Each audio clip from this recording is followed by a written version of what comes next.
Hello and welcome. Mic check. Testing, all that stuff. Um,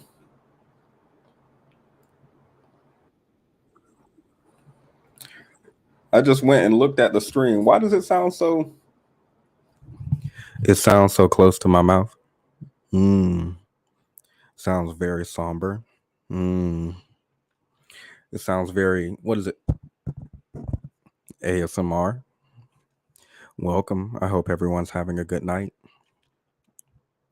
I lost my mic stand, so I just have to hold it. So this is what Alecia prefers doing, which is so weird because I feel like it's gonna be too loud. Let me check the stream. Let me check the stream real quick so I can see what it sounds like. Okay, that doesn't sound bad. It's just my regular cheese grady voice, so there's no extra anything. Hello, welcome, darling Nikki. Here for the ASMR. Yes.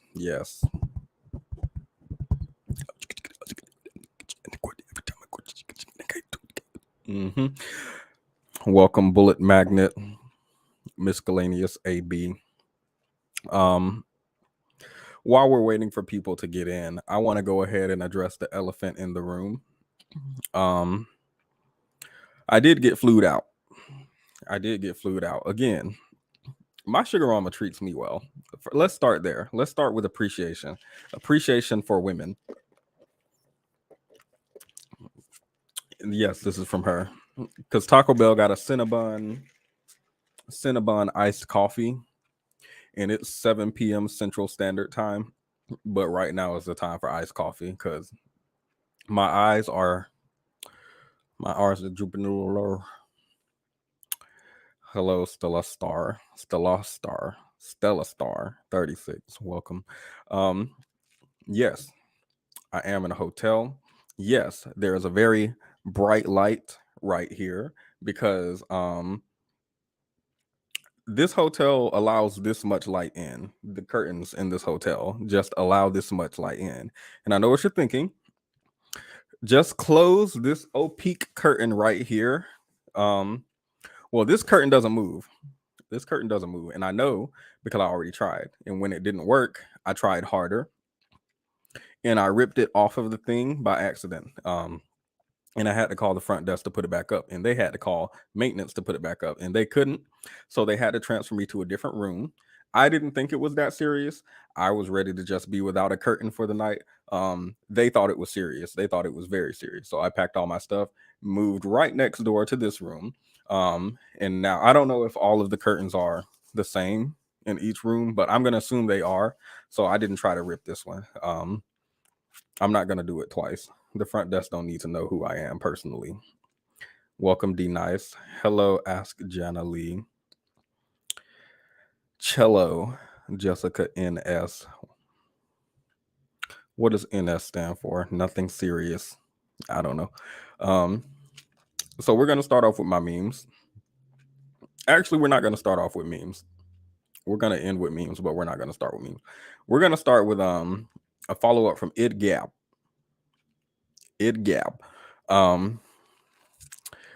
It's just me, said Lil Themis Jr. I feel like personally Themis is my junior. I'm the senior. I am older. I'm 37 years old. I think Themis is like 17. I'm not sure, but that's how old I think he is. So let's just I want you to look at my face. Look at it well and tell me, what does my face say about my age? Don't tell me that. Actually, never mind. I don't know why I'm setting myself up. I have no idea. I'm so glad you're talking about this. Yes, Michelle. I didn't watch it. So this isn't like a breakdown or anything like that. We're just going to watch and react together. I watched the first 9 minutes. It's 45 minutes long. The first 9 minutes had me. Whenever a video has me pausing it and talking to my screen, I'm like, okay, we all need to pause and talk to our screen together. You look younger than Themis. Thank you, because people are playing with me. I know my worth. Yes, giving chest. giving life, giving staycation. I don't think I'm giving life. I don't think I'm giving staycation. We can all see the quality of the furniture in this hotel. I'm not going to pretend that this is something that it's not.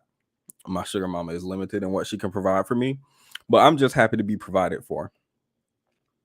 You're welcome. Let's talk. Okay, so we have a couple people in. So now we can start with the niggatry. Y'all know I like to fight on TikTok, right? That's a lie. I don't like to fight. I don't like to fight because I actually think lately my energy is being wasted. I don't feel like I have a lot of energy to give, and so I don't like to fight. So I didn't fight. I just started a fight. I saw a video on TikTok, and unfortunately, I don't have the discipline. I don't have the discipline to stay out of the comments. I don't. I'm trying, but right now I don't have the discipline to not comment. And my comments start mess, and that's what I did. Let me go through your comments first. Make sure y'all aren't starting mess. Okay, you said I look 24, 17, 24, 37. I think that's accurate. People say I look underage. People say I look mid-20s, and people say I look very old. And they say that within the same sentence. So I don't think I look one age. I think I look all of them. I'm going to take that as a compliment. I don't think it was meant as a compliment when it was said to me, but that's how I'm going to take it. Okay, giving light, not life. Got it. Say no more. Welcome, Cat Flying. You're not late. Okay, so let's get into it. Let me put this on the screen. You're not late. You're just in time. This is a follow-up from yesterday, kind of. So we know that the woman was hit with the brick. We already talked about that yesterday. Let me drink my Cinnabon iced coffee. You'll notice after I take a sip of something, the gratiness of my voice, it goes away. So we already know what happened with the lady in the brick. We already know what people were saying online about her, specifically a certain shade and gender of people who were talking about Black women who felt weird for that shade and gender of people to be talking about Black women, but they did it.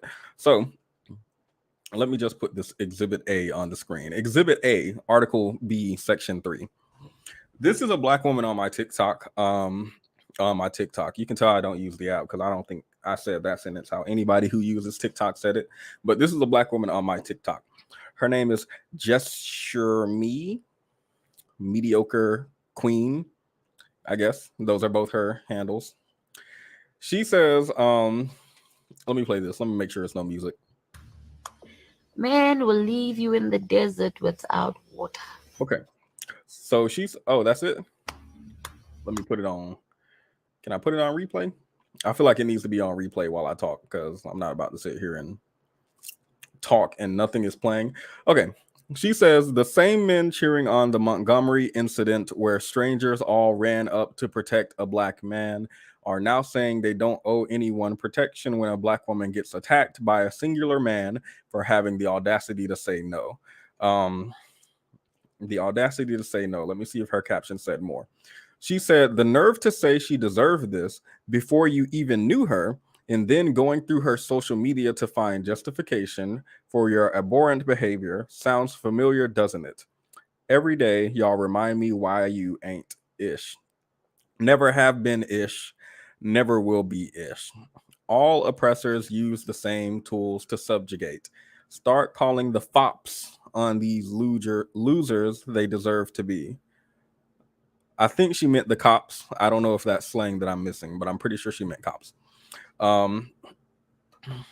Canonically 18. That's right. She can remember us. I like people who remember. Thank you. I appreciate that. Hello, the other MJ. Just in time for them. Y'all are coming in just in time for the mess, and I love that.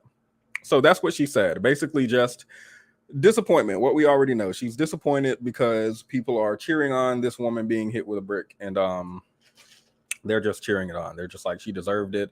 And also, I went to look into what she did in elementary school to justify her being hit with a brick. That's what they said. Be sure to leave a like on your way in. I forgot to say that. I'm supposed to say that for YouTube algorithm, but it's fine. Or a dislike if you're a hater. We love the haters too. Y'all can stay here. So I said something simple. I said a simple comment because I said I don't fight, but I will start a fight in the comments. I said black men don't love black women. I know that's very bold to say, but I said it. I said it. And I said it twice. Actually, I said it once, but it commented it twice. I think it commented it twice because my phone service is what it is. I don't use Verizon. I use, what is it called, an MNVO who uses Verizon. So I get the secondhand prepaid. Don't worry about my signal. Just know that it's bad. So it commented it twice at the same time. And I didn't like that. I feel like it made me seem very hateful. That was not my intention. My intention was not to be hateful. My intention was to say the comment once and just start a conversation. The first comment was from someone called King_Raymond_official. I think it's important not to hide people's name because they say all of this publicly. So that makes me feel like they want this attention publicly. So we should give it to them. King Raymond Official says, "Why you think so? Why you think it's so?" I'm not going to talk about his grammar. I'm not going to talk about that because it speaks for itself, and I'm not going to speak for something that speaks for itself. That's ridiculous. All I'm going to say is when I saw this comment, I initially was going to reply and I was going to say why I don't think black men love black women. And I was probably going to say something like, the way that black men generally act towards black women in person and online does not look like love to me. But something told me internally before I responded he did not ask that question because he cares. He does not care. He asked that question because he wants to fight and he wants to win. So I didn't engage with it at all until my phone was pinging over and over and over again because people apparently commented a lot on these two comments. Apparently he and the black women in the comments were fighting. So I went to read everything and I was like, okay, yep, that's exactly what I thought was going to happen. Trust your intuition. So I just think it's interesting because I'm realizing lately I shouldn't be engaging with everybody because I think I should trust my intuition. I think I should trust my intuition, and I'm glad I did. Let's read what he and the black women had to say. Let me go ahead and make all the comments available. Yep. There. Okay, now they're all available. We could just scroll through them. TikTok is weird in how they structure their comments, so I'm gonna read through some of this, and I hope it's in order because this surprised me. This actually surprised me. Again, I'm not. What's the word? I'm not shocked, or I'm still shocked. I'm still shocked, but I'm not surprised. That would be better. Chloe replied to him and said, "Use your brain. If you have any cognitive capacities, which I doubt you do." Now, look, I'm not gonna lie. She came out the gate with violence. She chose violence today. I don't mean that literally because V just gave me the mini lecture yesterday about using the word aggression and violence when it comes to black women voicing their grievances. So I won't say that. But Chloe wasn't here to play. Chloe is tired. Chloe has seen this comment before several times from several different people, and Chloe knows exactly what she wants to respond to that comment. And what she said is, "Use your brain. You don't have any cognitive capacity." Somebody said, "You're not smart, Raymond. Sit this one out." Now, he should have took this advice. What did I say yesterday to the man who commented on IdGab over on Themis' channel? What did I say to him? I said something like, I think you would benefit from reading comprehension class, listening skills, like something like that, right? Maybe you should look into something like that and then come back once you have the capacity for this conversation. That's what Raymond should have did. That's what King_Raymond_official should have did, but he didn't. He said, "You feeling too entitled. Men say they ain't risking their lives for no stranger and you get all mad. You really think you own men in their body." So I didn't read through any of this, by the way. We're all reading through it together. There was like one comment I read at the end of the day. I came back in, saw all of this, and responded and said, "See, this is exactly why." Anyway, but he says that black women are entitled, feel too entitled to black men who say they aren't risking their lives for a stranger. Now, in my mind, I don't think black women. I think black women do want protection, right, from black men. Um, but I don't think anyone here said risk your life for a stranger.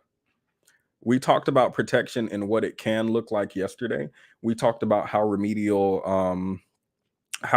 these types of men tend to be when they speak about protection, and immediately they think violence, which is problematic. That's extremely problematic, and that's extremely remedial. That the first thing you think of when we say protection is violence, as opposed to let me get you some water, let me see, can I call the police for you, are you okay, right? Like affirmation in that moment can mean a lot. That can mean protection, but their mind immediately went to violence, which I think is something to be studied.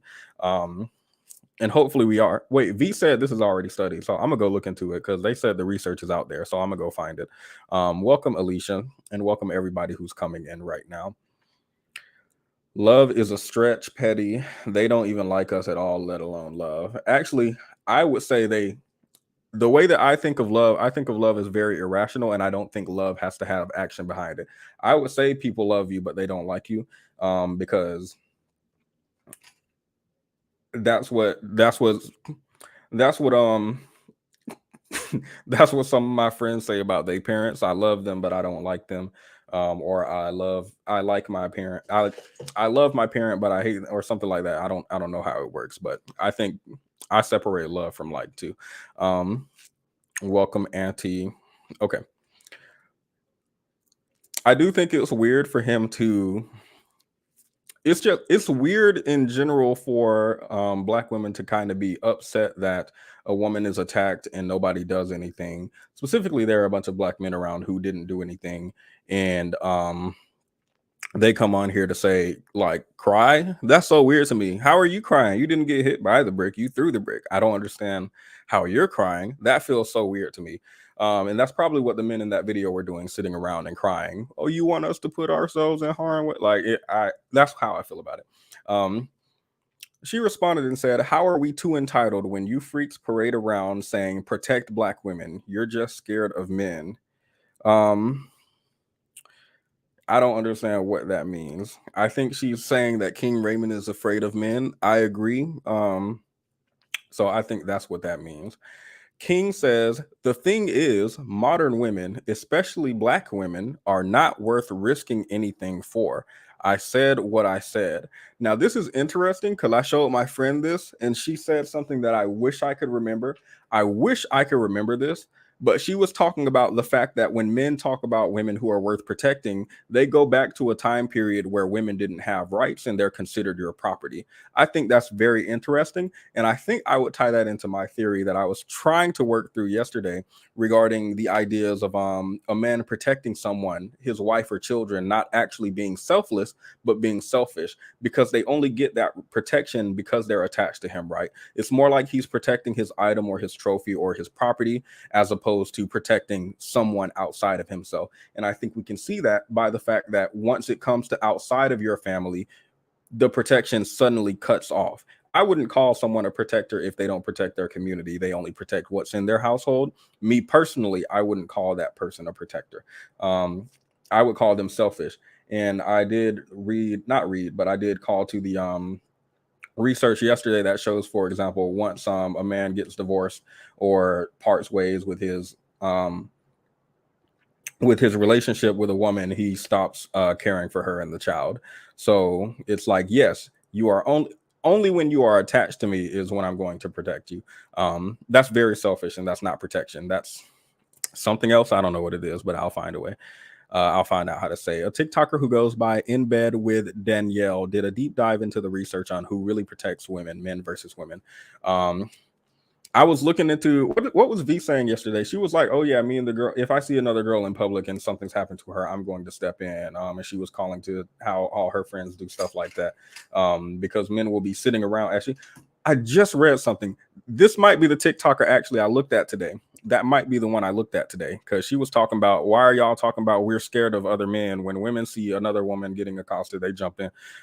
So, anywho, I'll look into that. Back to these comments. Let me see. Somebody said, if you what you said real loud was, I'm a little B word. If you love men so much, you go and get one and show us how it's done. So they're telling King Raymond that he seems to really, really love men. And so he should go and get one and show us what he's talking about. And I agree. I came in finally, this is like 10 hours later. I said, you are the prime example of why I said black men don't love black women. You came on this video of all videos to say that black women aren't worth protecting. And that's why I didn't engage with any of your comments. To be honest, I don't know why people are still surprised when black men like you don't protect black women. He said they shouldn't be surprised. You shouldn't be either. And he don't care. Nobody does. Nobody does in regards to protecting black women. Nobody cares. And he don't care. I said, you think exactly how I think most black men do. I hope black women are watching. And I really mean this genuinely. I hope black women are watching. And I hope they're listening to how he and some other black men feel about black women. Um, he said, is that supposed? No, he said, LOL. He laughed. He laughed. He said, is that supposed to change anything? I'm not here trying to impress anyone. The message is clear. Leave black men alone. I said, I agree. Black women should leave black men alone, especially if this is how they're going to show up online, right? I just wish that black men would do the same, but instead they choose to throw bricks at the women. So, and then I commented immediately after, do you remember when that black woman tried to leave a black man alone and he threw a brick at her? Or did you forget that? He didn't respond. So that's pretty much where that ended. Someone else commented about black women being at the forefront of every Black Lives Matter protest, which I agree with, and how happy that black men were then. Not just then, that's ongoing, right? Because Black Lives Matter is an ongoing thing, even though it's not as popular now. Now that the perpetrator is a black man, the men are scared to like go and fight for someone. That's what someone else commented. But I just wanted to remind him, since he seems to have forgotten, that a black woman did try to leave a black woman alone and he threw a brick at her.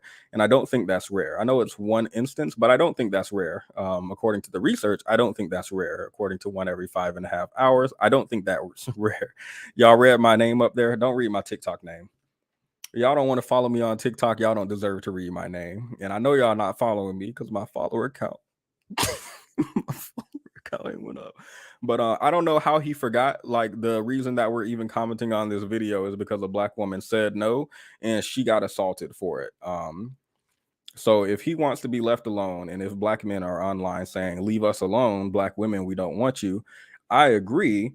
I just would like for the black women who do want to leave black men alone can do so without being assaulted, and after being assaulted, being chastised, and people coming in to explain why they don't deserve protection when they're upset at being assaulted by black men. So, like, protection aside, put protection aside for a moment. Okay, you don't want to protect black women. Do you have to like attack them, and then condone when they're attacked, and mock them and make fun? Like, do you have to do all that? Who at this point, really quickly, I care about protection, but right now, who cares about protection? What about just not throwing bricks at people? And if somebody has a brick thrown at them, not pointing and laughing at them, like, what about that as a start? I feel like that's I feel like that's less than the bare minimum. That's like the floor. But apparently that's extremely difficult to do, as I can see by the online discourse. So it is what it is. It is what it is. Okay. Now I can play my little thing and we can get into Jubilee, because we weren't supposed to spend that much time on this. That's just me twerking over on TikTok. I got caught. I wasn't supposed to respond. I was supposed to just leave my little comment and say nothing, but I got caught. I got caught up.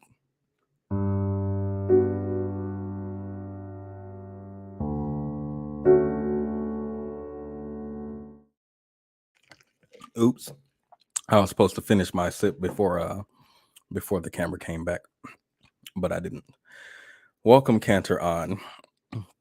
So y'all were saying in the Discord, let me see. I watched 5 minutes of it and I was exasperated. I never finished it. I got through 9 minutes, didn't finish it because I was like, what is going on right now? Let's talk about it. Let's talk about it. So we can talk about it. We can talk about it.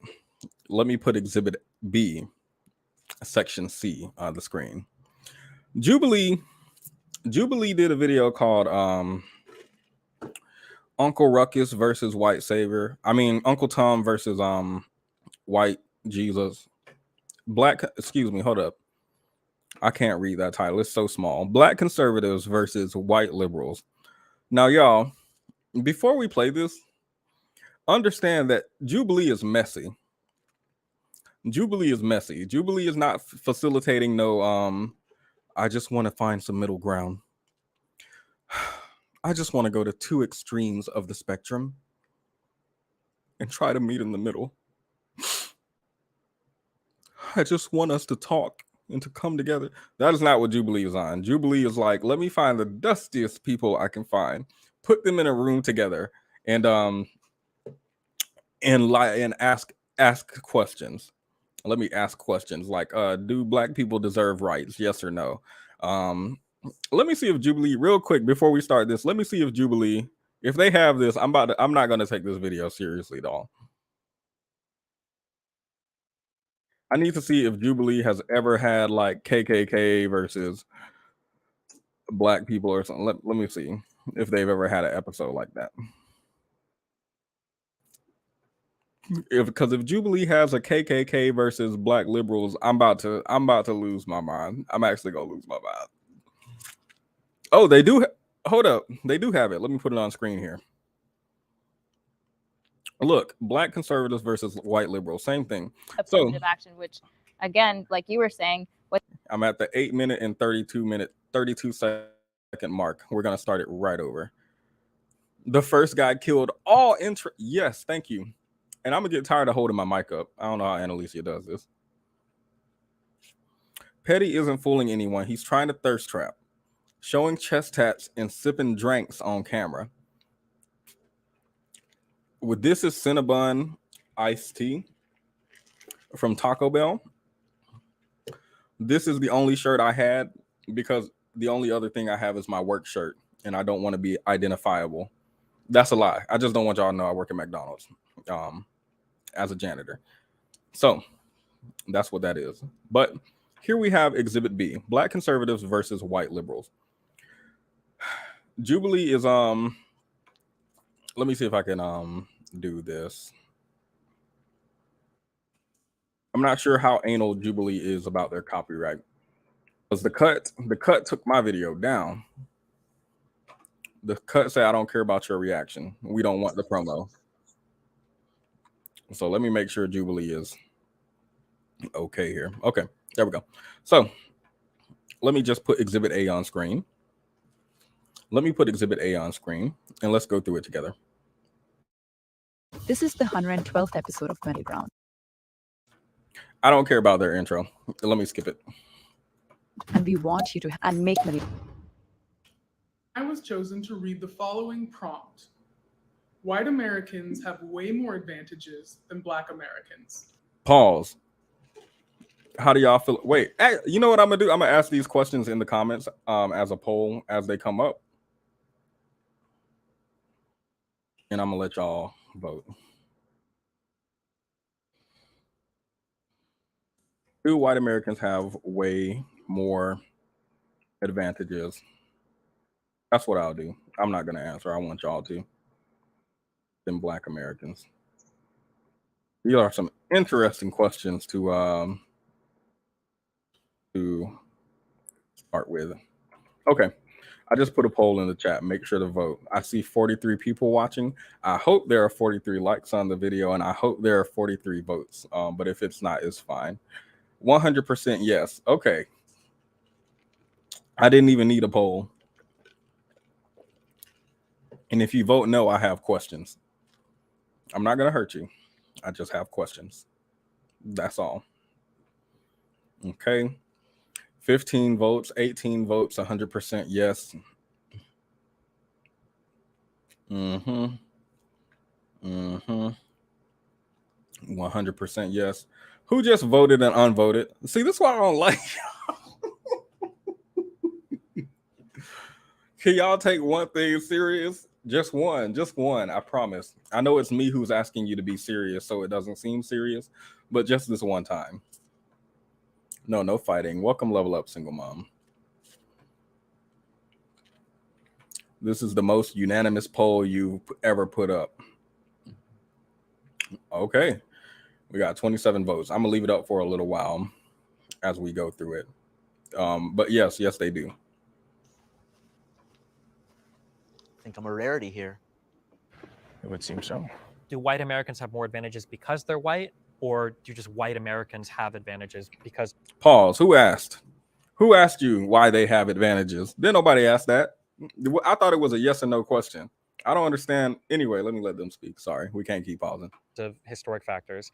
I think that people want to argue at the end of the day over whether it's because you're white or not. I think that the answer is because you're white in the past, and that's how it kind of carries over to today. You know, even in times of the United States history where Black people tried to build wealth, you know, with the Tulsa riots and everything, where this wealth. Let me pause and say I disagree with the notion of because white people in the past had advantages, it just carries down to today. I do agree with that, but also there's like a skin color bias, right? There's colorism in the workplace. There's a racial bias in the workplace or there's even the name bias, right? Where there was this research regarding people having quote unquote ethnic sounding names who the white liberals don't have a chance. Let's find out. Ethnic sounding names getting less callbacks, getting less promotion and stuff like that, right? So I don't think it's just, even if it's an effect from the past, it exists today. So, I mean, not that I guess it does matter, but it's here today. Wealth has been destroyed. And something that's upsetting to me is when conservatives talk about how we can't blame the past for what's happening in the present. That is true to some extent. But then the next breath, they'll talk about how important it is to have dual parent households, how important it is to have a strong family, to have responsibility passed on from parent to child. And we've seen in the past that because of racial issues, that process has been severely disrupted. The funny thing is that. No, that is not Destiny's Child, Melissa. That is Destiny. This is not the Beyonce Sing group. This is the white YouTuber who we watch sometimes. Agreeing with all these things is when I did my research when I was younger, which arrived me to my standpoint of being a conservative, because I believed it was racist, Democrat, liberal ideologies and policies dating all the way back to the 1800s, all the way up to the 1960s, and then the purported big switch. But I think it was more so when Democrats decided to be a bit more cloak and dagger about their true opinions of Black people and be more secretive and more, oh, we want to help you by, doing these things and seeing them as inferior. Doing what things? Affirmative action, welfare, all sorts of things that eventually ruin our culture and place us where we are now. So but I want. Hold up, let me close the poll because I realize we're gonna do several polls. Oops, I hit the mic. I'm sorry. We're gonna do several polls. I realize all of y'all voted yes. That's the most unanimous poll we've ever had, actually. I just from listening to him from the first 8 minutes, I feel like he's gonna be hard to get through. I'm supposed to let them talk and flesh out their ideas, but like it's hard. It's hard. And nobody understands. Okay. I want to get back to the history of it because we're talking about. Well, I just want to make sure we're clear. Giving them money hurt them, right? Is that what you're saying? Well, yes, giving them, because if your father's out of the home, that's when we give you the money. If you're living in this housing, so then give them the money while the dad's rent free. Well, then give them the money while. Wait, so I never realized this. Is the took Black men out of the home? Is that a conservative idea? I never realized that. Is that actually? I always felt like. Is that a conservative idea? Hold up. So, okay, let me just let them talk. I never realized that. That was just shocking to me. All the dads in the home. Slow down the video. I think it's fine. It's on normal speed. If you're working this amount of hours and getting less than this amount of dollars, you're getting money from the government. The baby, yes, it is incentivizing. You're throwing the baby out with the bathwater. I don't even know what that means in this scenario because yes, you're okay. You want to talk about? Excuse me, as a white man, why are you prioritizing your voice over the Black voices in the room? I just feel like this isn't a very white liberal idea of you. That's all. Sorry. Throwing babies out with the bathwater. Margaret Sanger wanted to exterminate the Black race because she thought they were weeds. So yeah, we can literally talk about throwing the baby out with the bathwater. That's what Margaret Sanger, that's what Democrat policies wanted to do to my people. So that's why I feel so strongly about it, because it is these policies that date back centuries that were built off of the death and poverty of my people. Let's take a breath. Sure. So I'm breathing. Okay. So a lot of babies aren't, but I am. Alec is condescending. I don't like that. I don't like that. He did need to take a breath though, because It's okay. Sadly. I don't know what that means. When I say throw the baby out with the bathwater, you want to He sound like Ben Shapiro. That's all. completely get rid of welfare, okay? Or at least the I don't want to put that on you. You haven't said that, but the conservative apparatus does, clearly. So giving money to a group of people does not hurt them. I mean, It sure, if can't. you're talking about a lottery, It just, hey, literally take can't. money. But Yes. there are strings Take money. attached to that money. Take all the There money. are strings attached Give to that them money. millions. Make them all millionaires. I don't care. Giving money to black people does not hurt them. And that has thinking not that- happened, though. That has not happened. What do you mean? That has not happened. It hasn't been a You're saying reparations. It hasn't been this so or that. what It has you're been saying, a welfare program, welfare Great was Societies designed. Act that was Welfare built was off of the idea of, hey, we get these families split up. We get these so people then let living them here. keep the family together and keep all the money. I mean, There you go. I guess Boom, so, done. but I guarantee you, I guess there's so. no way Why that would you not? That's so okay. That's weird. That's actually weird. So I hear this a lot where about that specifically, welfare is bad because you can't have a man in the house. So we need to get rid of welfare. Why not just get rid of the man? I know the man in the house rule doesn't exist. I don't know why they keep calling back to that centuries old rule. I have no idea. That only lasted for what, 3 years? But why not just say, oh, okay, we can give welfare to the family and they don't have to split up, instead of being like, let's eliminate welfare. I'm asking this genuinely. I'm not like a the scholar. I'm not an authority on like social programs, so I don't know. But why not just get rid of the rule that you don't like, as opposed to the whole thing? Advocate for that. So in your, I guess, research of like history of this country and everything, do you find like the Reconstruction era and like the failures of like what it wanted to be and then what it ended up being, and then which led into, had downstream effects to enter into the Jim Crow era, and you have policies like redlining that influence how schools are funded. The downstream effects of slavery, do you think put black people as generally in a worse off position than white Americans? I think generation by generation, the effects of slavery have been diluted, but generation by generation, the effects of racism, welfare-based policies, and things of that nature became even more great. So in the 1880s or so, when we had our first black members of Congress, which were indeed Republicans, I think that was a great start for things. But obviously, we had terrible things that happened, like the Tulsa massacre, among black people being chased out of their homes by the KKK. Sure. All funded by the Democrat Party, all supported by the Democrat Party. Well, I need to stop you there. Can you attribute not to the party, but to the ideology? Because I think when you think, regardless of whatever the party switch was, traditionally conservative values did not that's more aligned with more racist policies It's in this very country. difficult to compare 2020s conservatism to 1880s conservatism. I wanted to pause it because I don't understand. Well, I think I do understand why, but I don't understand why people do the whole go back to like the 1800s to when the Democrats were the KKK. I don't know why people do that to make. I like what he said regarding look to the ideology and not necessarily the party name, right? Because I do think they are different than they were in the past. So why even bring it up? I think he brought it up because Democrat bad, and let me say why, even if it's irrelevant. Because yeah, how about you whites stop rejecting black people's job applications so we can effing work? I don't disagree. I don't disagree with that. I'm not white. I think you were talking to the people in the video. I understand people confuse me for white all the time. But no, they see it in my hair texture, I think. Oh, I was loving the 1v4.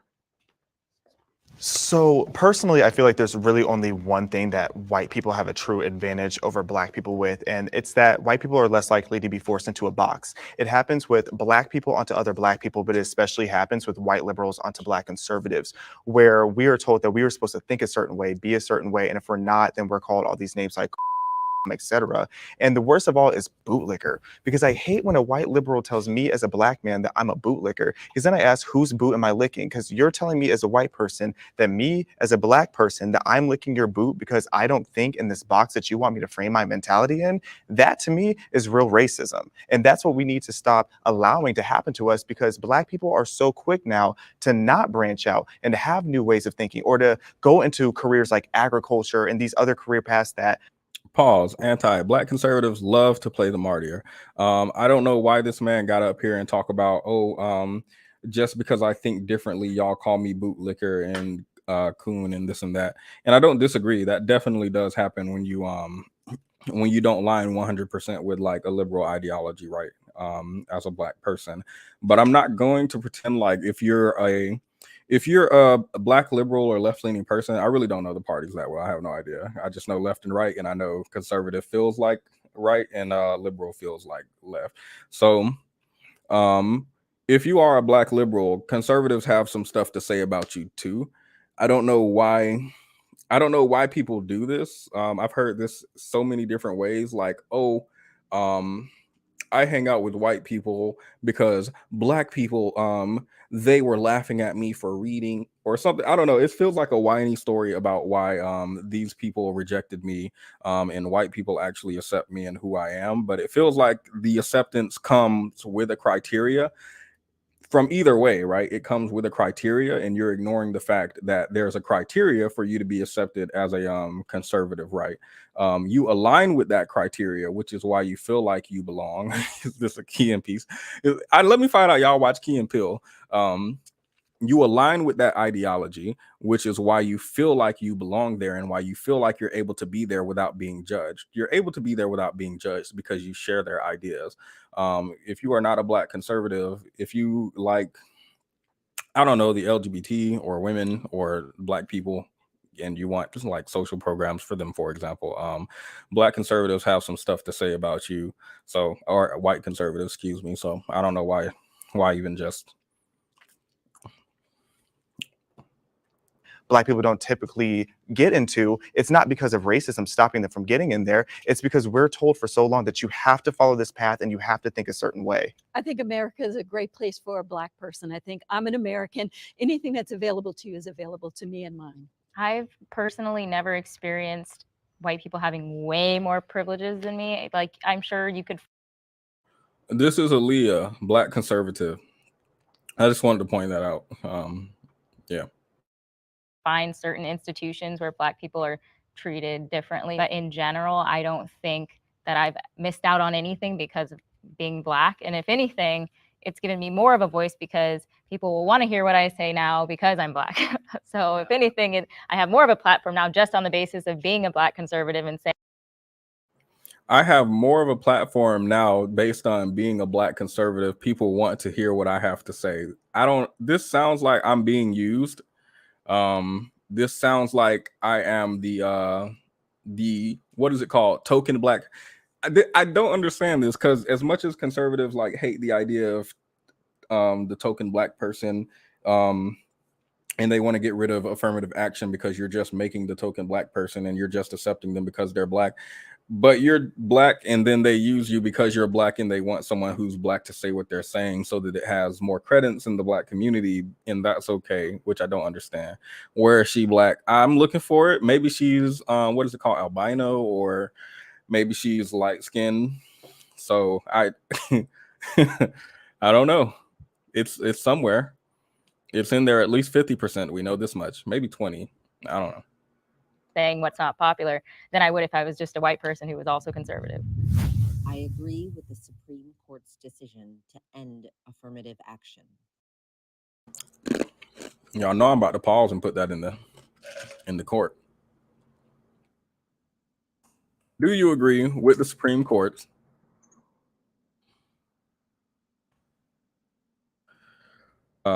decision to end affirmative action?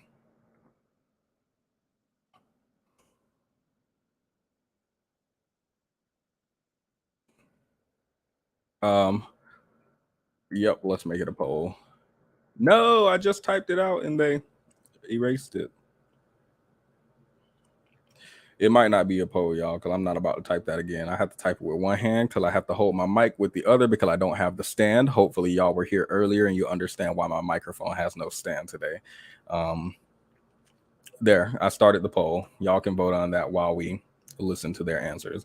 But no, I don't think I generally agree with ending something like that unless there's a replacement. Did Petty bring a mic to a motel?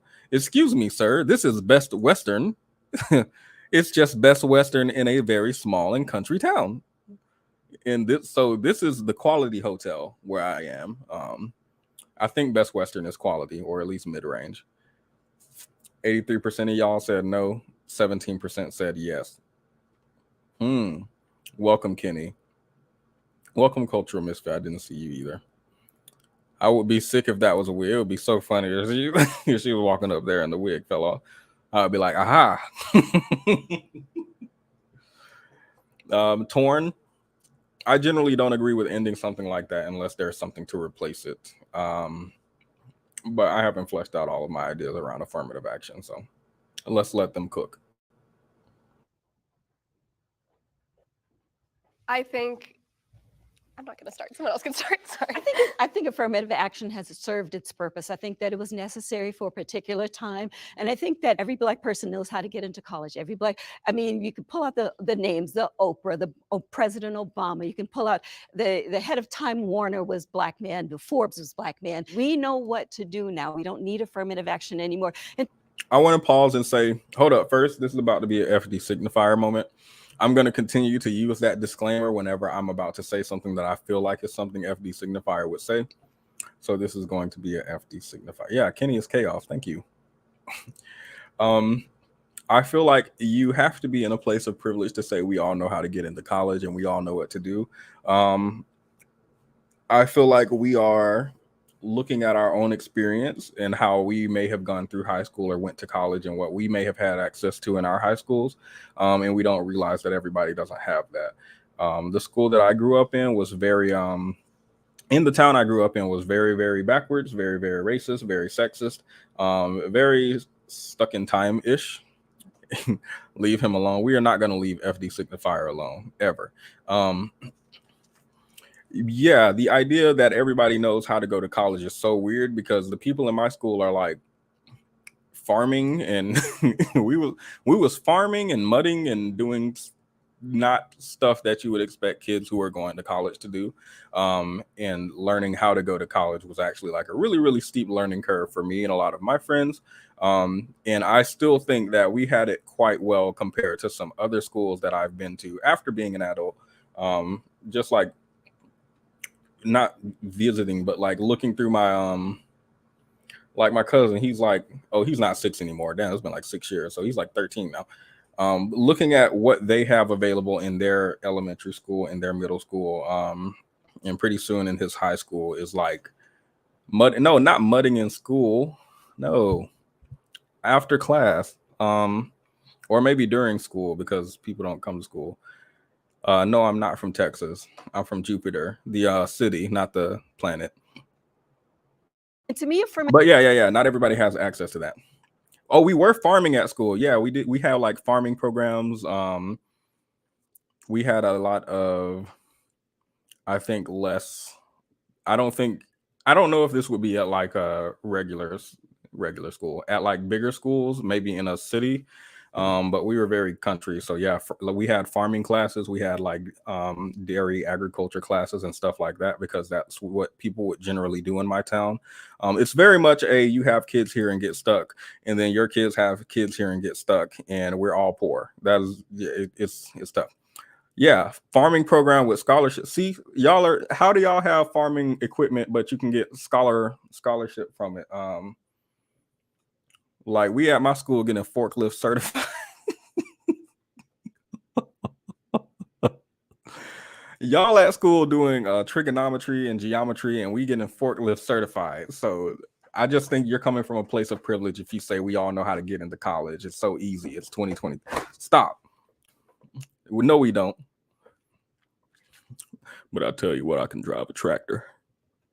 affirmative action is offensive sometimes, especially nowadays, because I have 6 children and 2 boys, 4 girls. And all of them went to Harvard and Columbia and this one and that one. And it breaks my heart to think that they accomplished that goal of getting into these institutions just because of the color of their skin. I can definitely say that it creates a lot of tension when you have affirmative action. I remember my first week at the University of Illinois, I was sitting with some classmates and a white student turned to me and jokingly like, "Hey, Xavier, like, did you just attach a smiley face when you applied for this college?" And I started asking what he meant. And he said to me that he was like, "You're Black. I'm assuming you had decent grades. You could have just attached a smiley face and you would have gotten into the university." So I was livid by that. And I went off. I started naming all of my accomplishments and I felt so confident only for about an hour. Because then an hour later, I started saying to myself, like, wow, like, did I actually earn my way in here? I started to have this insecurity. And I started wondering to myself, did I earn this position myself or did my ancestors suffering earn this for me? I don't care who earned it. First of all, your insecurity should not dictate what happens to hundreds and thousands of people's lives. You're insecure about whether or not you got into college because of some affirmative action, which is really weird to me because he said, oh, when they said I just got in here because I'm Black, I started listing off all of my accomplishments, all of my achievements. And then later I started feeling insecure. Did I just get into school? Like, no. Why do you suddenly later down the line ignore the fact that you have to have stellar accomplishment to get into this school or at least qualify, right? You're qualified to get into the school and there's a select number of spots, so you get one of them. I don't understand why is the answer we need to take away affirmative action because I don't know whether I got into school because of my grades or because I'm Black. Well, you need to do some introspecting, some therapy instead of getting into politics. And too, I've seen it in the sense of like affirmative action taking away from other people who are minorities. Like I had a friend who was Asian and he in high school and he really wanted to go to MIT. That was his dream school. He interned there. He was super like prepared to go there and he didn't get in. And you can only assume that it was because of affirmative action because they have such a large Asian population that they want to admit other people. Yeah, I was going to actually argue that it's I also don't like people coming up to talk about my friend was about to get into Harvard, but a Black person came and stole his application away. And he said, my grades are so much better and I'm so much better than him. Why? And they said, because he's Black. Sure, his GPA is a 0.5, but he's Black, so we have to. And then I had to go to Yale instead. I'm going to be the laughing stock of the legal world. Why do people do that? Like, this feels like rich people. This actually feels like rich people problems. Are you serious? I had to go to Stanford instead. I'll never come back from this. Bye. What? Yes. Hold up. I need to start utilizing my sad music. Y'all said my music wasn't sad, but I'm going to use it.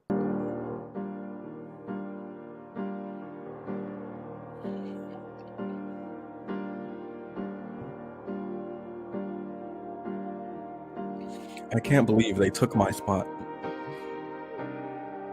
I had a beautiful future ahead of myself.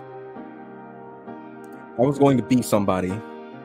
Now I'm just going to be another Asian going to Yale. It should have been me in Harvard. But those Blacks, they came and snatched it away from me. Okay. This sounds like an 80s song about rain. Y'all do not feel like is Destiny playing a piano? No, that's going to be me playing a piano. Okay. It's more racist nowadays because it excludes so many Asian Americans from getting into universities who do deserve a spot and they can't get in because of it. I keep forgetting she's a Black conservative. That's why I pointed it out at the beginning of the video. Anyway. Affirmative action, which again, like you were saying, was necessary at the time. Yeah. But now it's like anybody, if you have the skills to do it and you're in America, you can get in. I don't think affirmative action is the worst thing, considering all the different types or aspects of a background you might take into account when somebody's getting into college, whether they were in certain clubs, Boy Scouts, what type of classes they took that might not be available to everybody. I don't think that factoring in the affirmative action is necessarily a bad thing, but I feel like because of everything you guys have said, the optics behind it are so horrible today that even if it is slightly beneficial in the long run for certain people, I think we can probably refocus most of that into figuring out like the class that people come from, the neighborhoods, the backgrounds or whatever, without it having to necessarily target race. The only thing that I kind of wonder now. I've heard this take before. We should do it by poverty level instead of race. But I've also read research to indicate that impoverished Black neighborhoods and impoverished white neighborhoods are still very different, even though they're both poor. Of course, with the impoverished Black neighborhood being worse. So I feel like there is also racial discrimination that exists. There's not just class discrimination that exists. So to have something that addresses class discrimination, I don't think is bad. And I think that already exists. I don't know if that's under affirmative action or something else, actually, but I'm pretty sure that already exists to some degree when you're applying for college. Pell Grant users, where y'all at? But that doesn't, in my mind, that doesn't address race, even though it's going to be disproportionately Black people probably who benefit from that, right? Yeah. That it's gone is, instead of a Black person being in school thinking like, man, am I here because I'm an affirmative action pick? Is it going to be a kid that is poor or a kid that's from a different zip code? I think we should do away with all of it. It's just like submit an application, no demographics. Why do they ask your sexuality? Like, why do they ask all that stuff?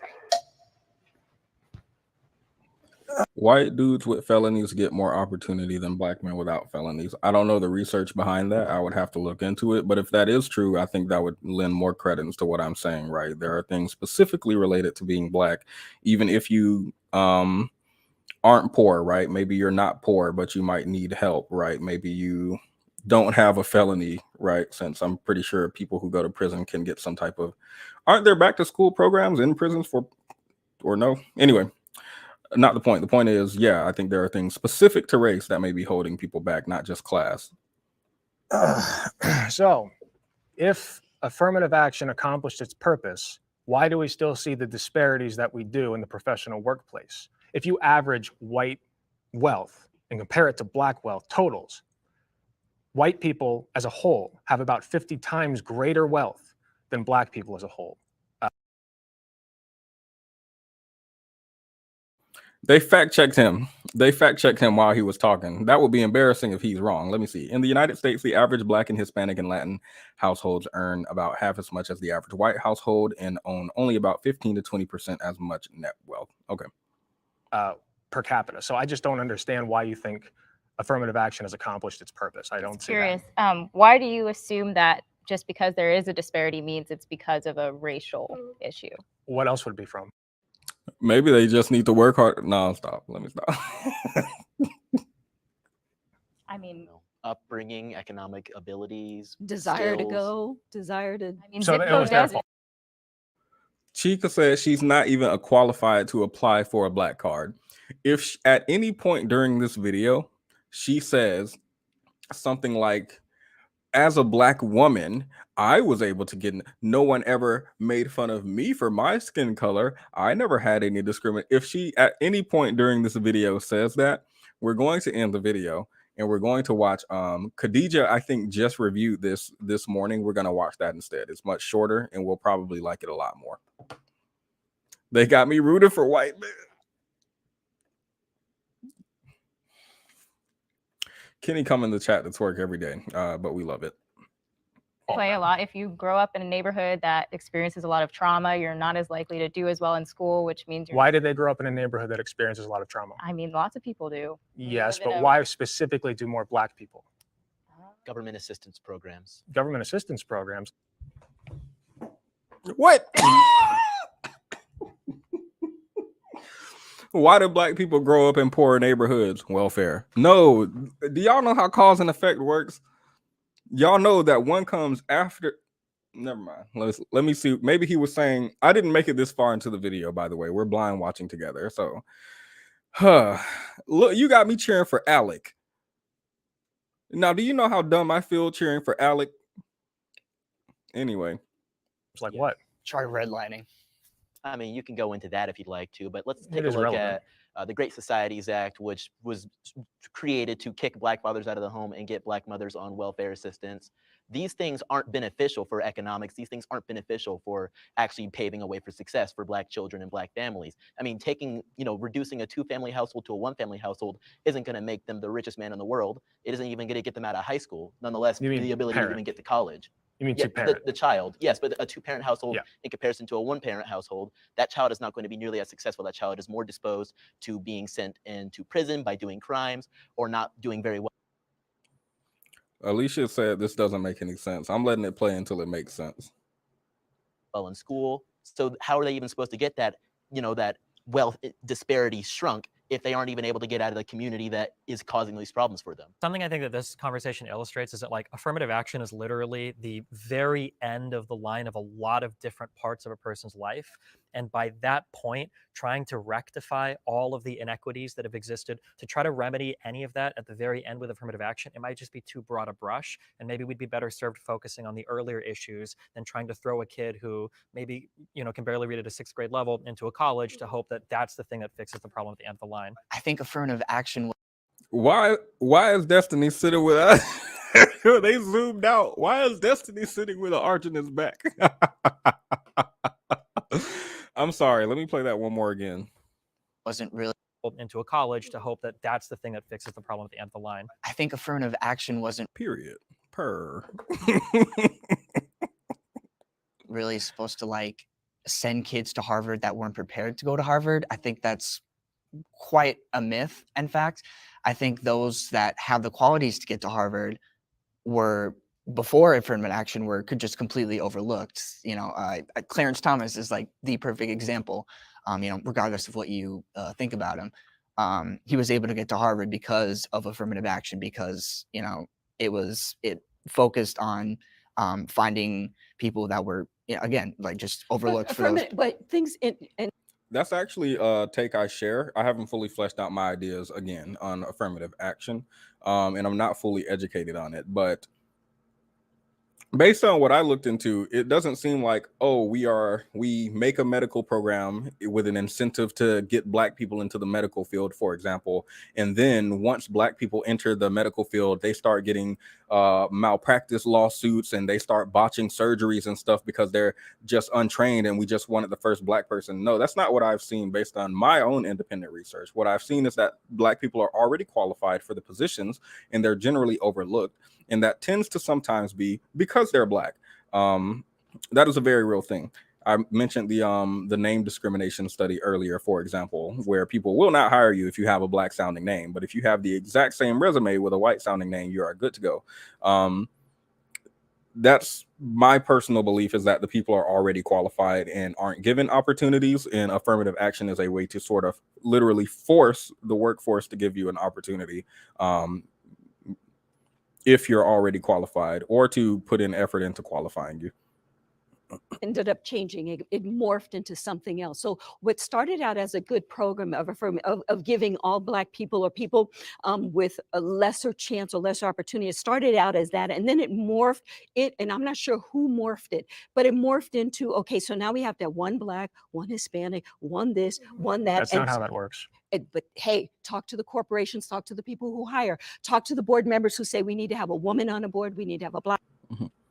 I don't like just look. I hate that. He said, I wish he would have substantiated that. He said, that's not how affirmative action works. And her response was basically just look around. Just look around. They say it all the time. I don't think she's stupid, because her background, from what I heard, is like very extensive. I think she has several sons who went to Harvard, Yale, Stanford, or something like that. She's an immigrant who made her way into America. So she has a very robust background, if I remember. I don't know if she's educated, but I do know at least that she got it out the mud. So I don't think she's stupid, but like, your comment was what it was, and I was looking at it and I was feeling a little similar. Black on the board, we need to have a Latina, a Latinx, whatever on the board. So it morphed from helping us into now Tokenization. Yes. So you have to have one of this, one of that.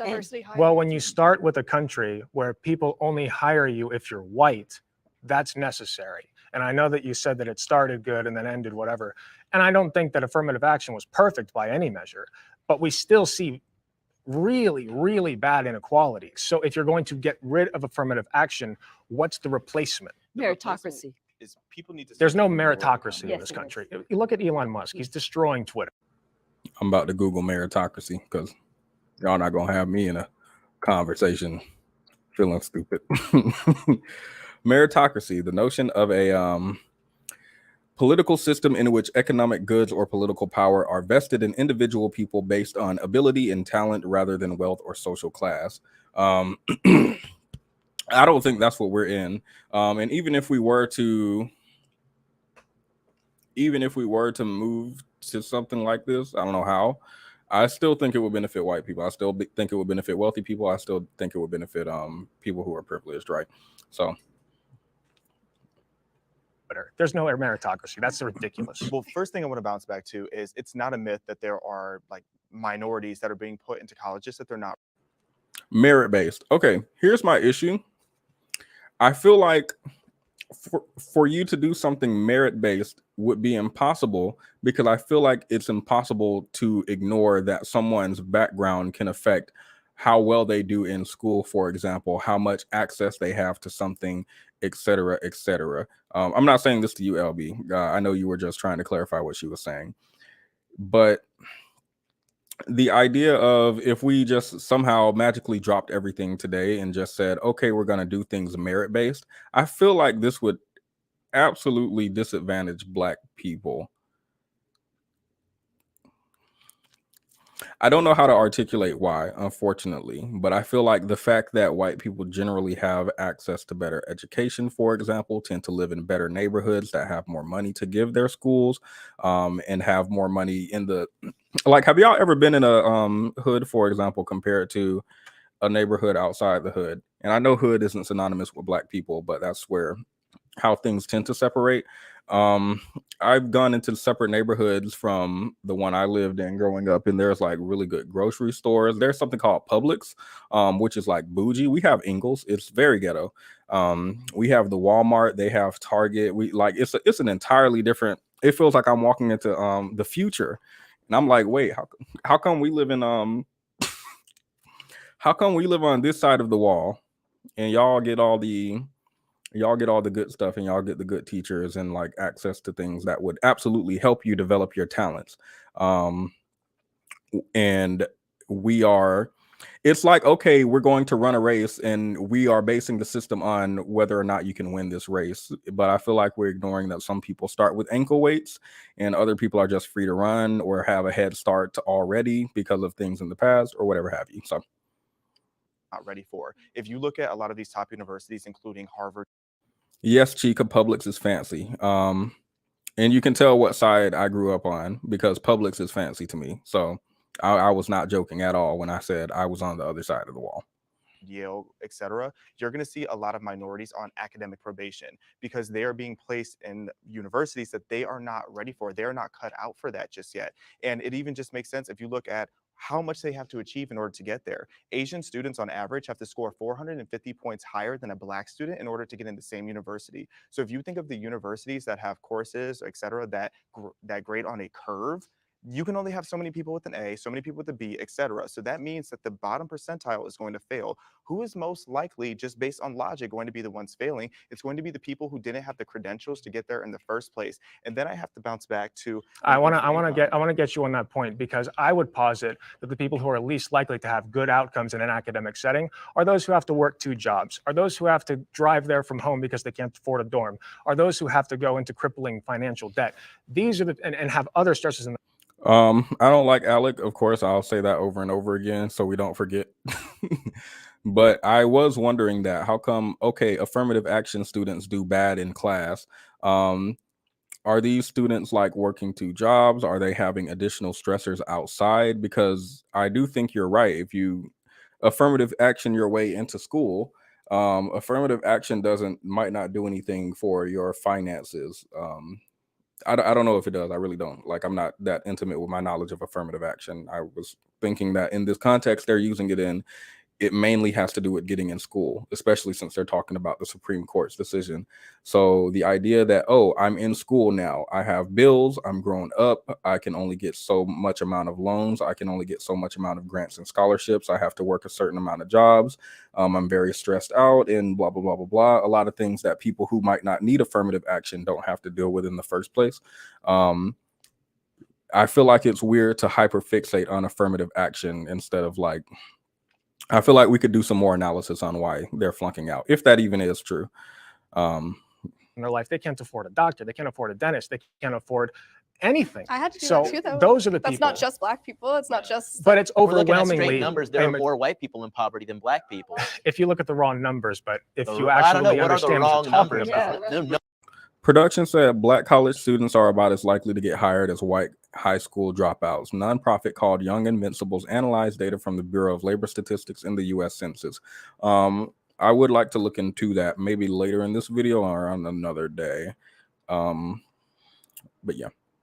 The issue is poverty in general, though. I don't think it's like who's in poverty. It's like poverty sucks. Maybe we should make college free, and maybe we want to have affirmative action wouldn't be that necessary. It'll get even more ghetto. If you have a Oh, ew, I don't even want to watch the rest after that. Ew, that's so icky. Maybe we should just make college free. Then it'll get even more ghetto. Ew, I'm disgusted. Why do they all laugh like that in unison? Let me replay that. The Black conservatives have one laugh program. Do they share the same voice box and they got to take turns using it? Hold up. Let me see what happened. I'm getting a severe notification. What is going on? This is the third Amber Alert in 2 days. I do not live in a safe place at all. At all. I think we're the sex trafficking capital of the world, but it's fine because I'm moving. He thought he ate, and then he did eat. He did eat for those 3 Black conservatives. I said, oh no, they laugh like my professor. Guys working hard today or hardly working? Wouldn't be that necessary. It'll get even more ghetto.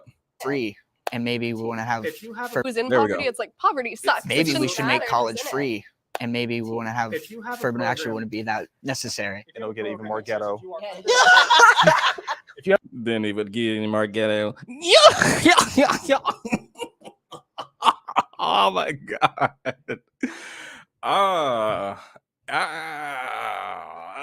I'm sorry. This made me cringe internally and externally. Ew. More ghetto. The Black man in the middle on the left side said that. And then he looked to his left and right at the Black woman and Black man conservative, and they all yucked together. I've never heard a Black person yuck. I don't believe they're Black. I think it's skin suits. I saw they clone Tyrone. I know what's going on. Okay. Why did they find that so funny? Because Black people were the butt of the joke, so that's what was funny about it. More Black people would get into college and it'd get more ghetto. You have a program that says if you are under a certain income level, this is how we'll help you. That will overwhelmingly help Black people at a far greater percentage than it will help white people. Trump supports Black lives. All right, y'all ready for this poll? Do y'all think Trump supports Black lives? Why they say Black lives and not Black lives?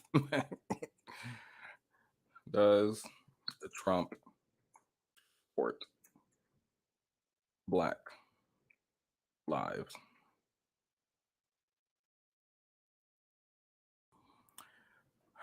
We hoot, holler, and cackle. We do not yuck. Thank you. I couldn't find the words in my mind. I ain't never heard a white person hoot outside of a hoot nanny. And they don't even go to hoot nannies. They go to hoedowns. Based on my experience.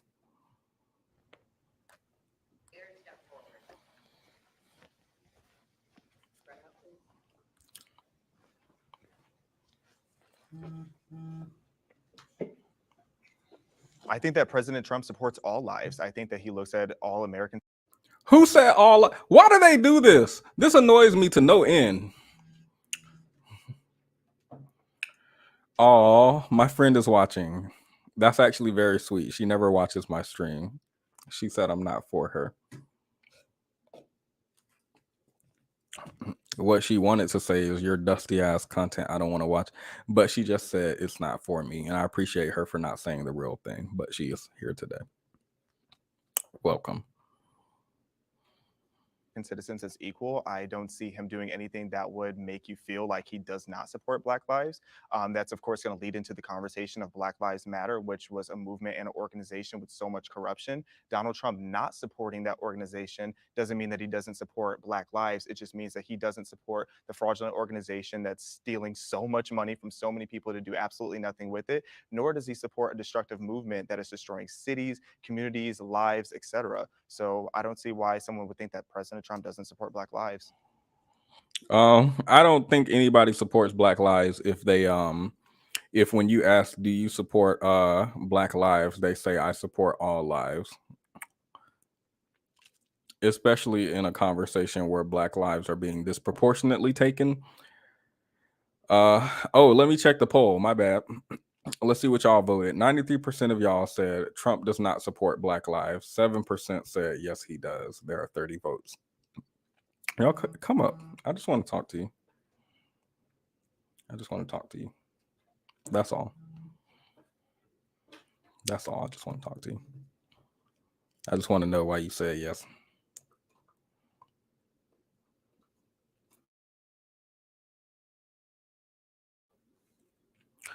My video is buffering, so let's talk, guys. How are you? Oh, never mind. I've heard him say. Never mind. Oh.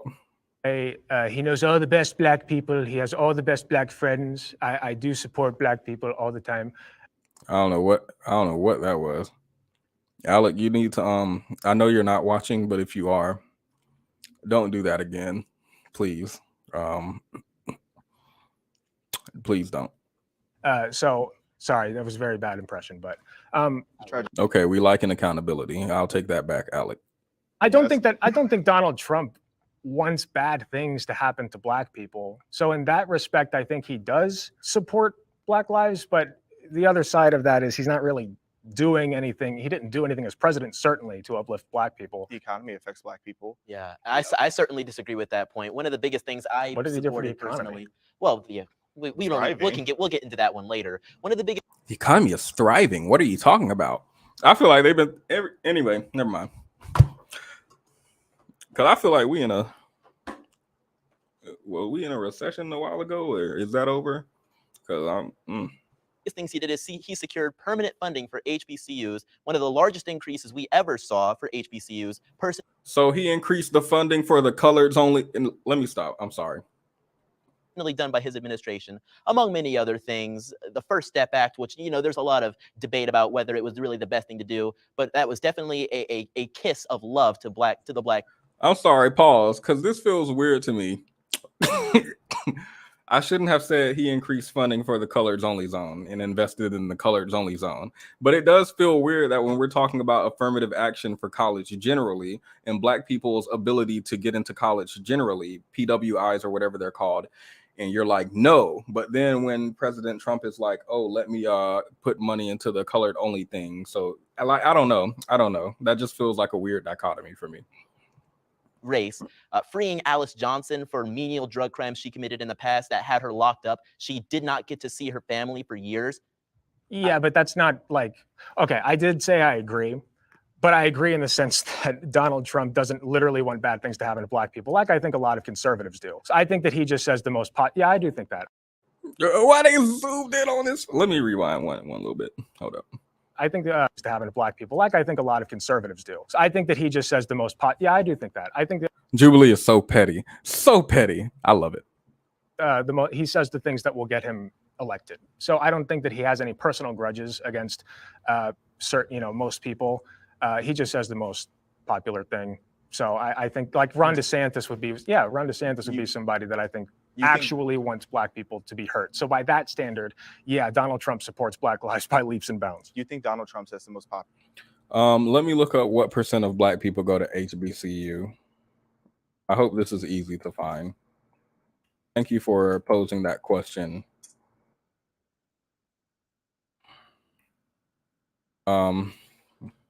Oops, I typed your name in the chat. I typed your name into Google, Alecia. I said, what percent of black people go to Alecia? 100% of black people should go to Alicia's channel. She has great content. And her voice is a lot less grating than mine. Y'all would love it. Go check it out. Go to HBCUs. The percent of black students enrolled at HBCUs fell from 18% in 1976 to 8% in 2014 and increased to 9% in 2021. Female enrollment at HBCUs, as we know, has been higher than male enrollment in every year since 1976. Now let me see what percent of colleges are HBCUs. 3%. 3%. Okay. Well,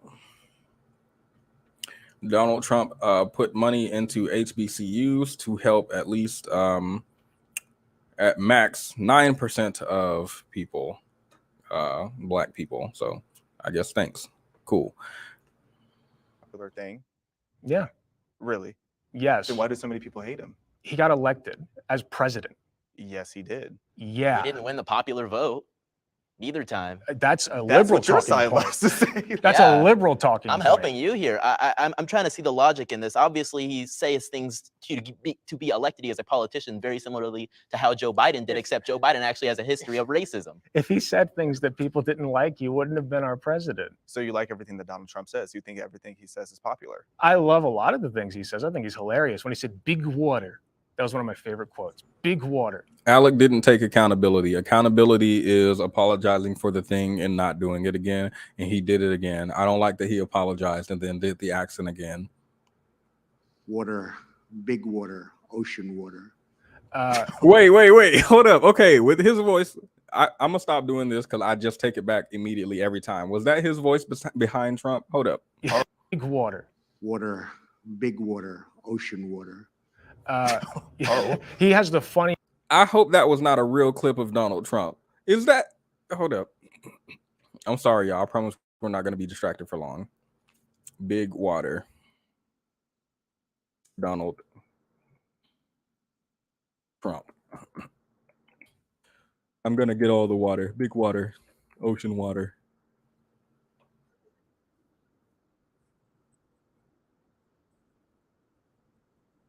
Okay, I'm not about that. My bad. I started watching this YouTube video on here. I'm not about to do this. Funniest one-liners. So I love a lot of the things he says. As far as policy, he sucks, but I'm just shocked you're wearing a Hunter Biden hat. He likes a different kind of one line. oh, I know conservatives love talking about his. No, Coke. It's different. Coke, not. Trump is less of the issue and more so the people that support him, like die hard. They facilitate that kind of like hate, I think, for a lot of people, not just black people, but like. I mean, this man took out like a full page in a newspaper calling for the public execution of 5 black kids. His hotels, all of his businesses have. Thank you for pointing out Donald Trump's thoughts on Central Park 5, which were, I think, 5 black men who were falsely accused of doing something to a white woman. Wow, very what's it called? Very, what's the word? Very Emmett Tilly. Very. I don't know if that's appropriate. So I'll apologize now, but yeah, I think Donald Trump came out saying put them under the jail or something like that, or they should be executed. The idea that before these guys came out here, can't believe I forgot about that. They were like, oh, Joe Biden has a history of racism, but Donald Trump does. Like, what? I don't like people who pretend. If you want to say both sides are bad, say both sides are bad, but stop being like the other side is so evil and us. Donald Trump just wants to save black people. He just wants to help. Anyway. Rampant history of denying black people apartments or whatever. So I forgot about that. I should not have stepped forward. Look, I mean, Donald Trump cares about. I forgot about that. Yeah, we all did. And they would have gotten away with it too if you weren't for you white liberals. Donald Trump. So I don't think he really cares about anyone, I guess, unless you're like super rich or whatever. When you look at his history on racial issues, whether it's the shithole countries comment, the plethora of comments he made about Mexican people, just the comments he's made about Muslims, the idea that Trump cares at all about some particular racial minority, I think is a little bit silly. I think Trump will say whatever he needs to say to rile up his base and to get elected. I don't necessarily think those statements come from a place of hate. Important segue. Sorry. Somebody tag in Donald Trump. Donald Trump, if you can hear us, please, Donald Trump, please save me. Please save me, Donald Trump, please. I'm asking you. Please save me. Please save me. Please get these people away from me. In dear God's name, please stop these people. Oh, wait, I don't remember this part. I was about to let this play through. I don't remember there being black people outside the window. Somebody please tell me that's a green screen.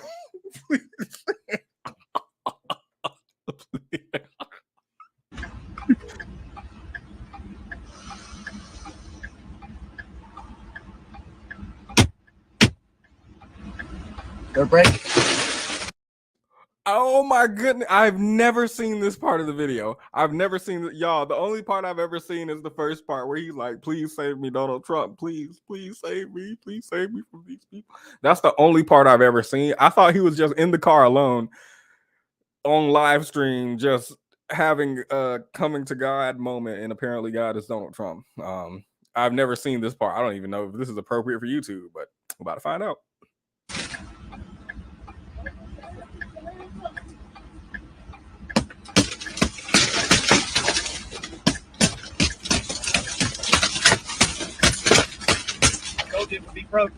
Yes, sir. Why you? Yes, sir. Why you manned up? You was just crying. Anyway.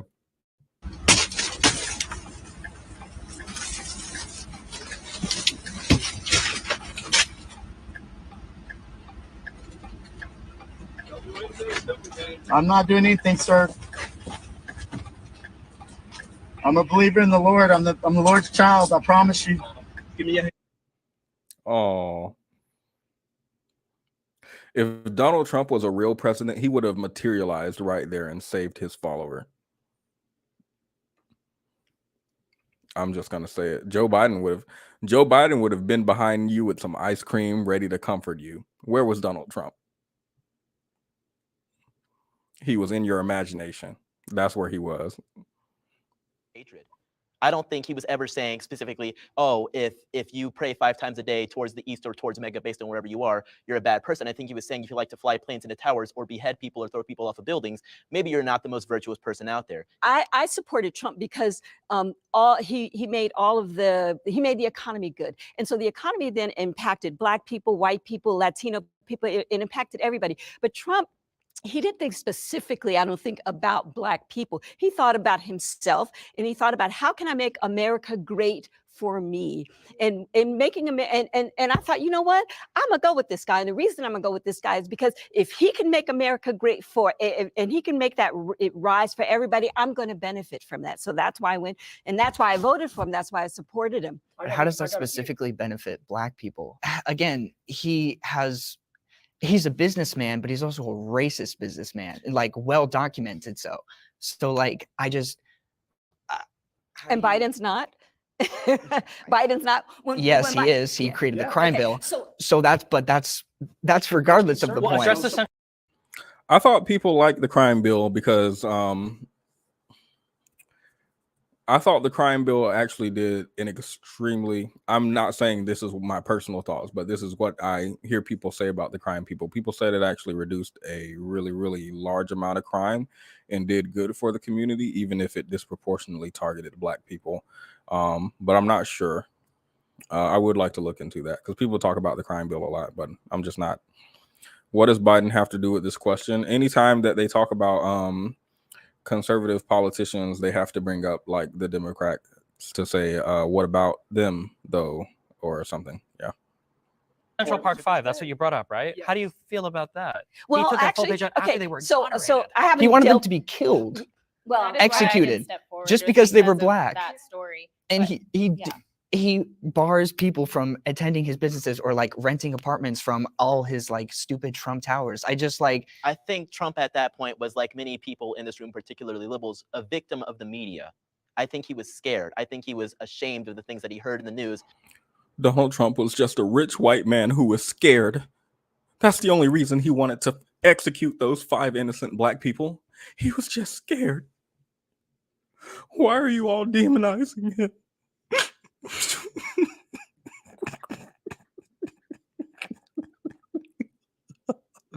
Just because he wanted to execute some Negroes, it was an accident. He didn't mean it. They conveniently missed that. They're acting like they didn't sign the crime bill. No, what? You think conservatives supported a crime bill that disadvantaged black people? What? What? His barber's not black. Stop. I can't. And wanted to take action himself as a businessman, not as a Why racist. are you infantilizing him? I don't like, also real quick, because people keep bringing up this comparison to the 93 crime bill from Biden.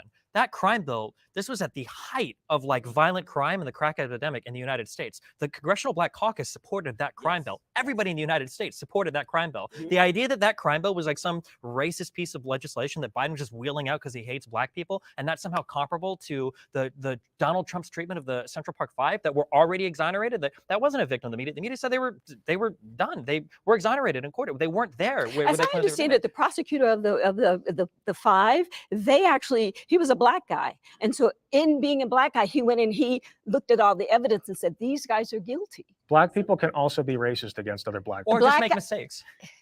So if anybody does anything you disagree with in regard, That's wild to me. That is wild to me. But the prosecutor was black? Haha. What? Okay. Anyway, I'm sorry. to the Central Park Five, even if they themselves are a black person, they're just London Link. Do these people know who Destiny is? No, but they about to find out. a self-loathing black person. They're just a racist black person. If they disagree that with me, they're prosecutor racist. was doing his job. That's my policy. If they disagree with me, they're racist. I think Trump has shown a history of ignorant at best and racist at worst behavior. I didn't vote for him or Hillary because I just don't see him as a conservative hero. I don't even think he's a conservative.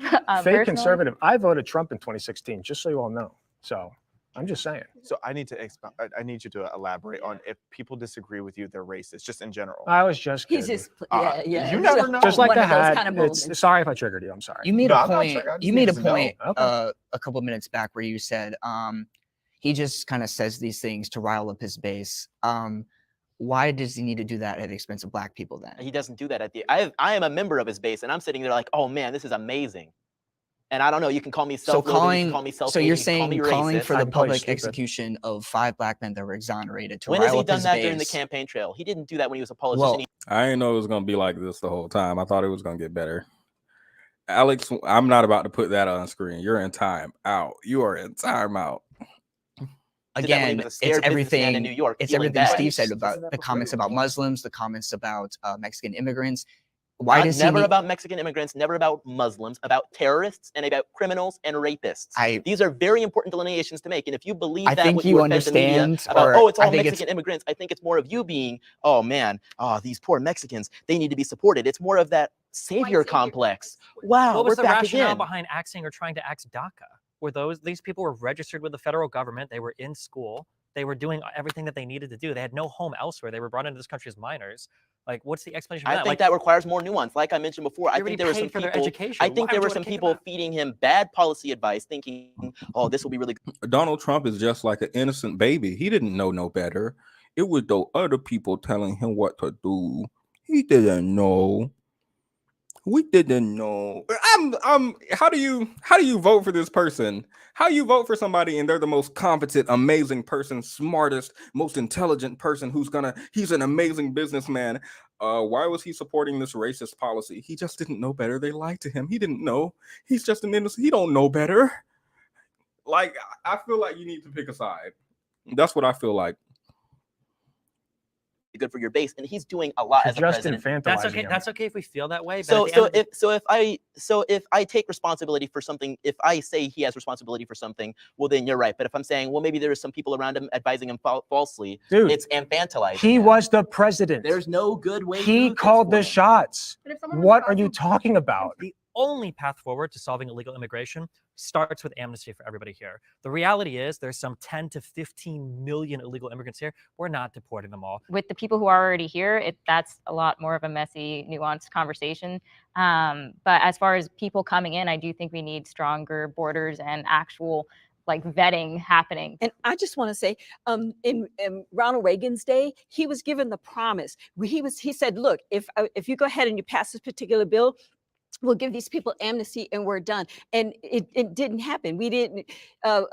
Illegal immigration continued even after Reagan already said we will give these people amnesty. So that's why we get a burr up our butt, because he had already done it. Hopefully the devil's giving him amnesty. True. That's terrible. No, that's base. Thank you. Tasteless. Wow. Ninth circle, baby. My political belief.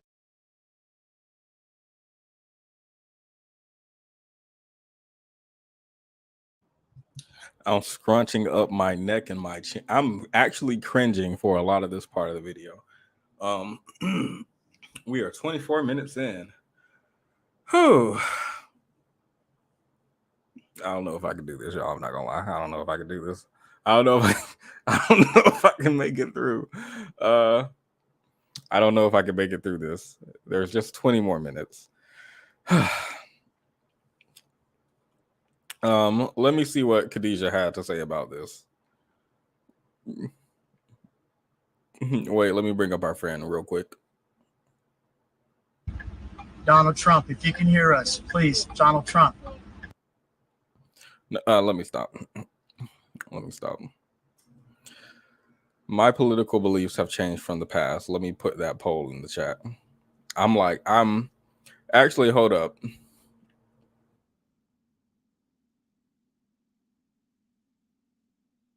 Because Khadijah, I know I could just play Khadijah and I don't have to pause. I don't have to say anything. Khadijah just gonna say it for me. Not y'all split in the comments. Y'all are split. Y'all ain't split no more. Okay, let's go. Let's go. Let's do it. Let's tough it on out. It's okay. It's not like I have to work tomorrow or anything. It's fine. Uh-oh, hold up. Uh-oh. Wait a minute. Oh, okay. Y'all gonna stop playing with my emotions in this poll.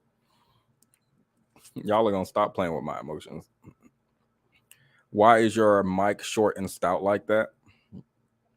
Why the size? Yes, Khadijah.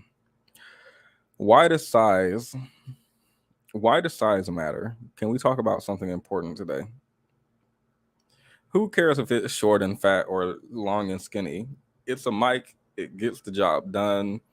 It's black. That's what's important. And it has this neat little cover on it.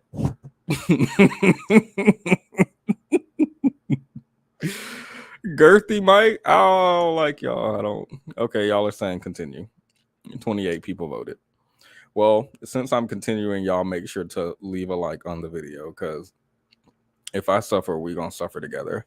The next poll, my political beliefs have changed since past.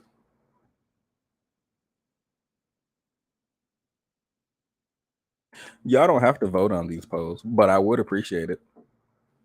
And it does move the poll out of the way once you vote. I know it takes up the whole chat. Sorry. Beliefs have changed from the past. I grew up in a conservative household, actually, in Ohio. And my parents were always pretty political. So I always stayed political. I was very religious as a teenager.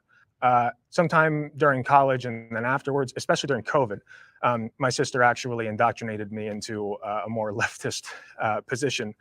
And I overcorrected a little bit. I started becoming pretty cringy as far as, like, sit down and let the minorities all talk, right?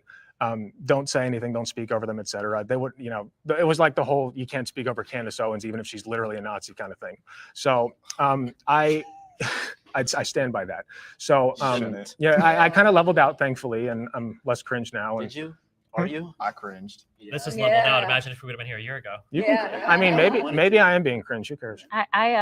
So I grew up conservative, but I did have more left-leaning ideas about like Black Lives Matter and critical race theory. And I was watching a lot of YouTube and, you know, I did agree that Black people were oppressed and all of these different things and that we were kind of got the short end of the stick. And during 2020, when there was, you know, everything crazy was happening, and I started organizing rallies against the mandates because I thought that they were just totally unconstitutional and un-American. And then George Floyd dies. And initially I was like enraged like everybody else. And then it started to become this weird like political like agenda masquerading or behind his face. Like it just, the face of what was actually happening started to peel off. And I was like, oh, I mean, I would counter protest BLM activists at my town square when I lived in Texas. She didn't even explain anything. She was like, oh, we was marching for George Floyd, but then they wanted us to march for every police brutality thing. And I was like, what? So I started counter marching. Y'all know I don't believe Black women should be marching, but I'm still looking for the Black. So I don't believe y'all should be marching, but not for that reason.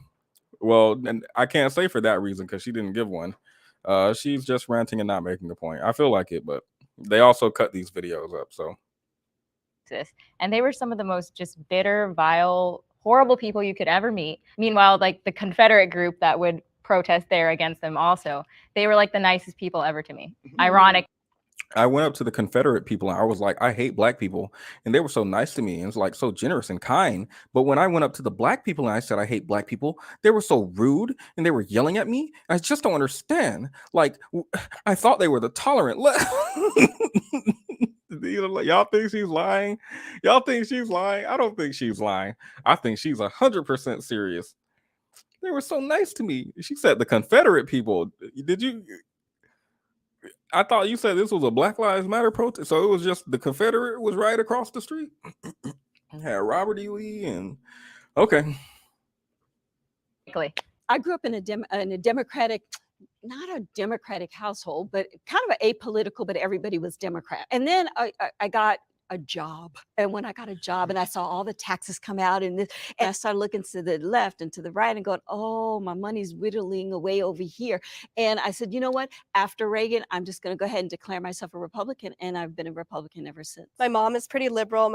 She married my stepdad when I was like 15, 16 in high school. And he's super conservative, like loved Trump, diehard Trump fan. And they had a lot of like back and forth, hearing the two sides, like people who are on such polar opposites, just like argue all the time about stuff, seeing that there's a lot of similarities in both sides, like the far radical left and the far radical right. They have a lot of similarities. They just don't want to come and like see it. I started off actually kind of similar to you. I went to a Jesuit. The right and the left aren't so different. Can't we all just get along? High school. I grew up very conservative. My mom is Cuban, so ride or die Bush supporter, who is now a ride or die Trump supporter. I think the point of my life when I was the most like libertarian was probably the lowest point of my life financially. And I think it's because something that conservatives do really well is they make you feel like. Did an eagle just screech? Am I tripping? Was that outside my window or was that from my computer? I know an eagle didn't just screech when Destiny. Anyway. You can always like succeed as long as you work hard enough. And that's something that progressives and liberals suck at, that you're a victim of systemic racism, you're Black, so you're going to be discriminated against, you're a woman, so nobody's going to care about your feelings, et cetera, et cetera, et cetera. Whereas Republicans will tell you, listen, if you work hard, you can do whatever you want, like just as long as you're willing to put in the work. And I felt that way up to the moment where I was losing my house, where I had an ex-girlfriend that was pregnant, where I had been fired from my previous job. There was a whole bunch of horrible stuff going on in my life. And I very, very luckily got into online content creation. And from there, as I started to make more money, I started to pay more taxes. When I get older and I look at taxes that come out of my paycheck, I care a little bit, but it was just so funny to me that back when I was making 15, 20,000 a year, I'm like, I got to vote for the lower tax bracket, blah, blah, blah. Like I'm barely paying any taxes anyways. And, now that I'm older, like if the government wants to take, a few, 10, 20, whatever, how many more $1,000 out. You just said you worked hard. I did, but I got very, very, very lucky doing so. Very lucky. You think it's just luck? It's not just luck, but the difference is that born into a wealthier family, you can make so many more mistakes in life. And when you're born poor, you get like 1 or 2 before your life is over. And that's really sad to me. Yeah, so I used to be a liberal. I voted for Bernie Sanders in 2016, as much as I regret that now. My family was pretty left-wing. Some of the people in my family were like radically left, like would refer to white people as blue-eyed, redheaded devils, things of that nature. And as I got older, I actually started being really outspoken for BLM. I was supposed to be on a reality show teaching people how to be a BLM activist. At the time, I did a deep dive on BLM and I started to realize all of these lies. So then I took a step back. I'm like, okay, what else am I being lied to about? And I started looking at the Democratic Party and questioning my own loyalty to being on the left. I personally think both sides tend to be racist in different ways. I don't think the government is on the side of the people in general, and that's just me being, a radical. When I was young, I used to jump for joy and say, oh yeah, Obama, black president, that's so amazing. He's the same color as me. But when I started to do more research, one of the biggest things I was confused about is, well, why is he a Democrat? What is a Democrat? I did more research about the Democrat Party. And sure, you guys are going to pop off about the head saying, oh, there's a party switch in the Southern. I'm going to say this, and I really believe this. I think a lot of conservatives, especially black conservatives, take their own personal experience and they generalize every single person like that. I voted for Obama because he was black and I was a kid, and then I grew up and I was like, wait, what is Democrat? And so I looked at it, and we're all just voting because he's black and we need to wake up and be conservative. Like, I feel like that's his life story, and so he feels like that's how black people are, and that may shape a lot of his views around politics, his views around black people, his views around conservatism and Democrats. So that's my theory. It's not very well thought out, but strategy and all these things, which is true, which you may say is true. I don't believe it is true at all. I understand, you may think I'm wrong. You are. However, one of the biggest questions I had was, why is Obama in the same party as the people that started the KKK, the same people that voted against the Civil Rights Act? I don't know why people do that. What you need to do is look at the KKK today and ask yourself, who does the KKK align with as far as values? Who does the KKK vote for? Who does the KKK stand behind? Who does the KKK endorse? That's what you should look at today, not like what were Democrats doing in the 1800s. I don't know why people do that. I have no idea why. The same people that are on the news talking about how black people aren't able to accomplish anything and need to be on welfare and need to be promoted with affirmative action and things of that nature. I also want to point out the fact that he points out how he was stupid in the past and woke up, right? I voted for Obama because he was black, but then I woke up and started researching and realized Democrats bad. But do you think he woke up and like went to research what were Democrat Party values? Why do people talk about a switch, right? Everybody, yeah, Foxy said it before the Great Party Switch. Why do people talk about a Great Party Switch? Do you think he went and looked into anything like that at all, since he's now woke and informed and researches instead of just voting for something because he's dumb or uneducated? Or do you think he's doing the same thing, but he thinks he's doing better? Because I think it's the latter. As in terms of, I guess, of my political journey, I was raised conservative, actually, and then high school became, I guess, sort of apolitical, and then throughout college, and I guess just throughout my life since then, I think I guess you can call me a progressive, you can call me, socialist, whatever you, but I guess that's, in the area of where I fall. You said that you were a Bernie fan in 2016, and then you transitioned to being, I guess, more conservative. I guess, I don't know. To me, Bernie Sanders, from what he said to what you think now, what was the shift? For me, it was socialism, because back then I was a very broke college kid and I just had this mentality that everything should be free. And I was feeling a bit entitled, like everything should be handed to me because I was black, because I was very much in that mentality as I. Wait, but isn't this the guy who in the beginning of the video said he got into college off of his hard work and merit, and he was insulted when people insinuated that he got into college because of affirmative action, and that made him want to take affirmative action away? I have no idea why I feel like he just completely contradicted everything he said earlier in the video, like we would forget.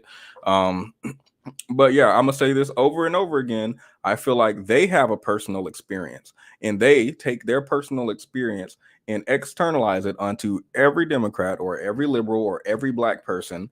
And that's what they think the other party is. They straw man the other party because of their own personal experience, and it feels weird because I don't think they realize they're doing that.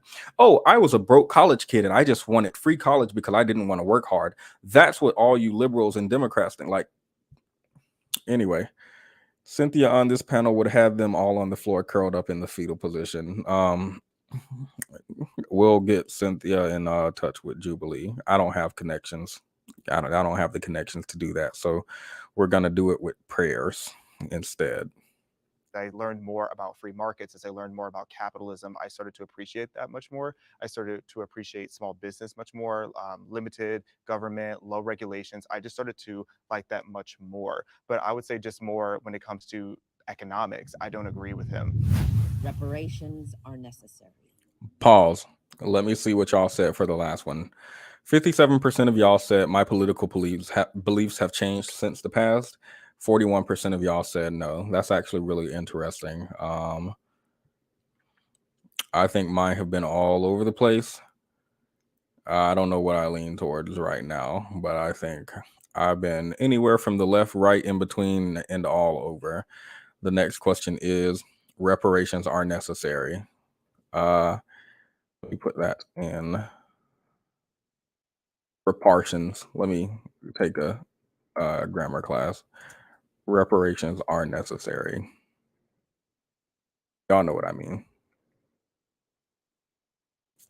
And this looks like the last portion. They saved the, oh, nope, it's not.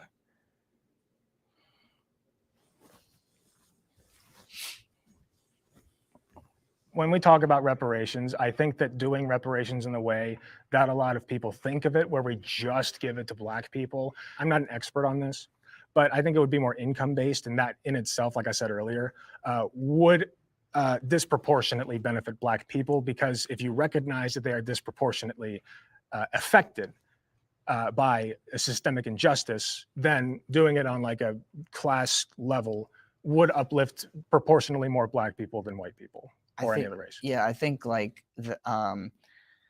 mostly like Black GIs that were left out of like the New Deal, for instance, that to be able to come back and as a white American, as a white veteran, to get a home loan and then build that generational wealth, you could not get that as a Black American.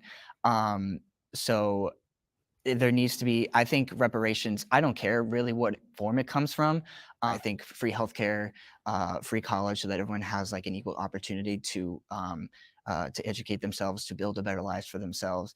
So it's sort of like, and I think Germany is also a perfect model to follow. By issuing, first of all, a formal. Pause everything. Mara says, congrats, Petty, on the 2K subscribers. Thank you. I am acting different. I don't know nobody. I'm famous. Don't act like you know me in public. We are not in the same tax bracket anymore.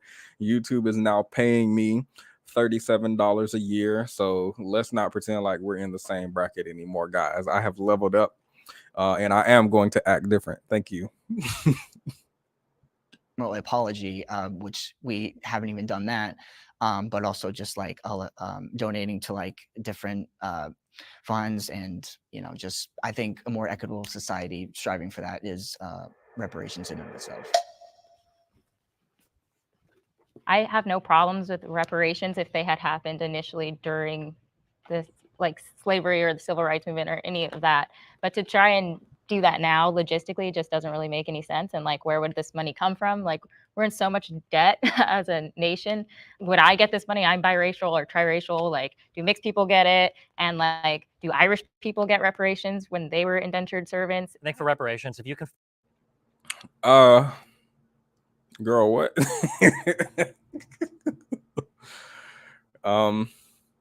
Where are we even gonna get the money from? Wow, like we have so much debt. Oh my god.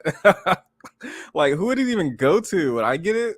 I'm like biracial, triracial. We knew. You didn't have to tell us. Petty can now afford one Uber Eats a year. Uber Eats. First of all, let's talk about McDonald's. No, let's talk about KFC. Let's talk about their $5 fill up. Their $5 fill up costs $5. Why does it cost $8 on Uber Eats? Okay, fine. I put it in the cart, $8. I look at the text, $1.50. I look at the small cart fee, $2.57. Okay. I go to checkout. Why is my total $6,000.02? I don't understand. I don't understand what's going on DoorDash. I don't understand what's going on Uber Eats. I don't understand what's going on Postmates. But I don't like it, and they need to be sued. I'm not. Let me not say that. That was just a jest in case DoorDash is watching. Just a little joke. That's all. Find specific instances of somebody being like actually deprived of something, whether specific instances of like the 40 acres and a meal promise, or whether you can find specific cases of like Chinese people building railroads or Irish people or whatever, people being deprived of things. That's okay. But otherwise, yeah, it's a logistical nightmare. There's no possible way that we'd be able to do it well. Yeah, America's it's just too hard. Like, what are we even gonna like? Who do we? I don't know. Just like, what are we even? How do we even find the money? Like, should it be your ancestor or like I don't know. Like, what do you guys think? I don't know. It just seems like a logistic nightmare. Like, do we just give it to all Black people, or like should it be immigrants too, or like I don't know. It doesn't feel like they even thought about the question. To be fair, I haven't thought like strongly about reparations. In my mind, you would do something today. 40 acres and a mule. I don't know how reasonable that seems today. I agree with the idea of logistically being weird to do that, but like something like, I don't know, affirmative action, so that people of certain backgrounds, of certain skin colors who might be affected by certain historical things can get better access to college or to jobs, or like, I don't know, something like that, or other similar. I don't know. Like, it just seems like a logistical nightmare. Is unique because we have bent over backwards for decades now, putting minorities in a position of privilege. I feel like we have done so. I didn't know I was going to pause again this quick. We have bent over backwards, putting minorities in a place of privilege. It's white people who are the true underclass now. Did you know that currently white people only make up 93% of all CEOs in America? It used to be 95 until that dastardly affirmative action came and took away those poor white people's jobs. They were just trying to make ends meet. I'm sorry. I promised I wouldn't get emotional, but it's just hard to see food yanked out of white people's mouth and given to Blacks. Oh, the humanity. I got to start utilizing my music more. We're going to try that. So much to give back to the communities that were obviously wronged. And I agree with both of you. Like, had this happened a long time ago, I would understand it. If we had specific incidences that we could trace where people were just completely screwed over, I would respect it. But right now, I don't deserve a payment for something my great grandparents went through. And I don't think that white people are responsible for paying that to me. I don't know why they also individualize this so much. Like, y'all know when it comes to being a victim, you don't have to be the direct victim of something, right, to be considered a victim. Like when someone gets unalived, for example, the victim's family are considered victims, for example. The victim's friends and community are considered victims, for example.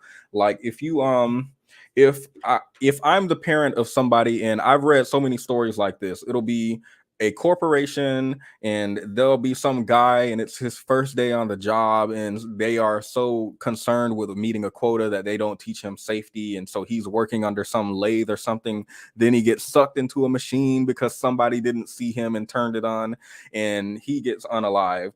And then the corporation pays out his family $60 million or something, and then they pay a fine and then pretend like nothing ever happened and do nothing about it. The idea that you aren't a victim because it didn't happen to you directly, I think is really, really remedial. And it doesn't feel like anybody has thought meaningfully about the idea of reparations and how they could be given to people down the line, or if people down the line deserve them, since they aren't direct victims, which I would argue, yes, even if you are not a direct victim, this doesn't mean that it doesn't affect you, right, in the way that you weren't a direct victim of your son getting sucked under some conveyor belt, but you are a victim indirectly, and you do deserve something for that, because it does affect you mentally. Like maybe this will pay for your therapy, for example. So yeah. Either. I know we don't want to use the word virtue signaling, but it's sort of like a bribe for a vote in a way, at least in my opinion. In states like California, where they've been throwing around the idea of, oh, we want to pay out this much money to every black citizen in there in the state, it's like, Yes, they need to give it. If they got an inheritance, their grandparents need to give it to somebody else because they need to work hard. Why do they deserve an inheritance? They didn't work for it. They shouldn't get something off of the back of their ancestors. That's how I feel about it. I hope their grandparents are listening, and if their grandparents are listening, then they need to come over here because it looks like you got an empty will, and you need to put somebody in it because they don't want to be in it. So. Are you serious? Because this is kind of like a joke, in my opinion. I think that if we impose reparations now, I think it would rip America apart. I think that we're already separated enough as it is, and now you're going to have people walking around going, "You owe me money. You owe me money. I'm not paying you any money." It would just really rip us apart. Giving somebody money doesn't mean anything if they don't know what to do with the money or how to handle the money. So if the primary issue in Black culture or So give them free financial classes and then give them free money. There, we solved it. Bam. Critical thinking skills. They don't even know how to use it, those poor things. Oh, well, give them classes. No, that's a logistical nightmare. How do we just pay for the classes? How do they prove they're Black? Okay, got it. or with Black people is generational trauma, then maybe they need more therapy than they need money, honestly. Which conservatives are also against. Well, that's kind of my argument. Like, if there is like that, like generational trauma or whatever, like I think examples of like free healthcare, they could see a therapist and not be, fall into debt. And I think the argument of like the logistical nightmares of it, I think if we want to pay for something in this country, we usually find a way to do it, especially when it comes to the military. So, I mean, we pay for multi-billion-dollar it's jets not all the the dollars, time. it's who's supposed to get them. Not to attack progressives, but that is like the most progressive idea in the world. Is like, I can see the headlines like reparations voted on in Congress to be paid in the form of free therapy for people in the hood. That just sounds like the funniest thing in the world. But Well, what's wrong with free therapy in the hood? also don't think it's going to come directly from like, white person to Black person. Like, oh, your lineage affected his lineage. It is though. Like in San Francisco, they were going to raise the average family, or the average household in San Francisco was expected to pay $600,000 each with the $5 million per Black person proposal that they had. And I used to live in the San Francisco Bay Area. Wait, I thought he just said it's not like it's going to come out of white people's pockets directly, and then he goes on to taxes that affect everyone.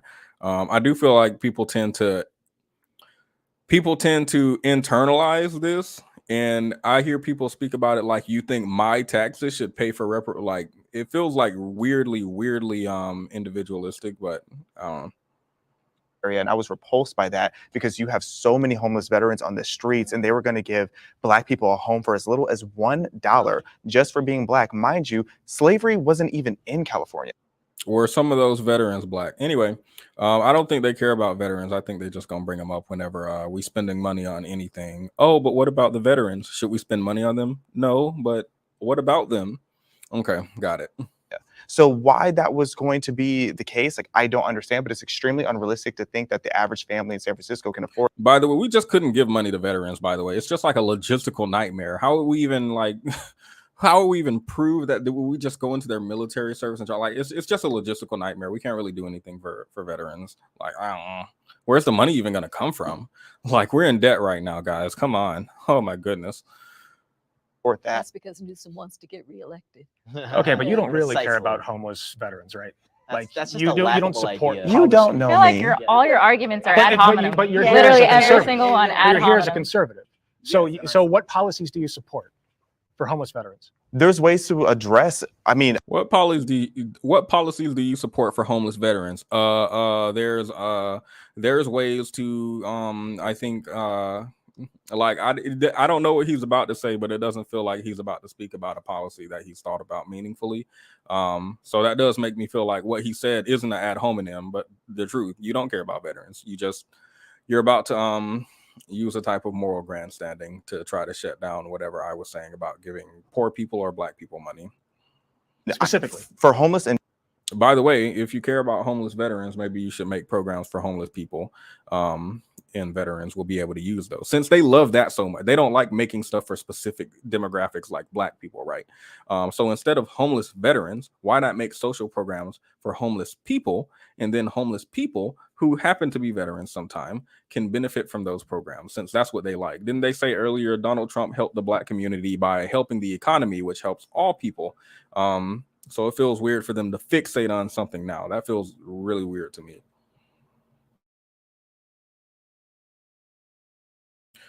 Okay, the video's buffering. Let's get to know each other. In general? How are you? Oh, never That's mind. a whole different conversation. Yeah. Okay, let's say that we didn't find a middle ground in there. Yeah. All right. But that's a great ending note. White liberals have a I was waiting for this question. White liberals have a savior complex. I know all the Black conservatives are going to walk up probably. I think Destiny's going to walk up while I type this poll for you guys to answer in the chat. Savior complex.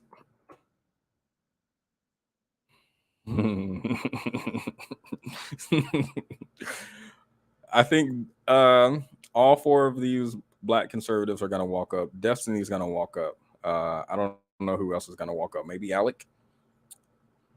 I feel like Alec's going to walk up. I think I saw a clip of him walking up or saying he likes to save Black people. So I think he's going to walk up.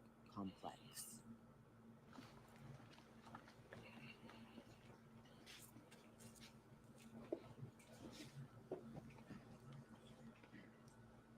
Well, I gotta say, this is a shock. I never expected all four of you to just come forward and admit it, but you know what? I'm happy with these results. I just think it's Shut up. Everything he makes me say makes me want to disagree with him. Everything he says. If he said you need air to live, I would stop breathing. I hate that.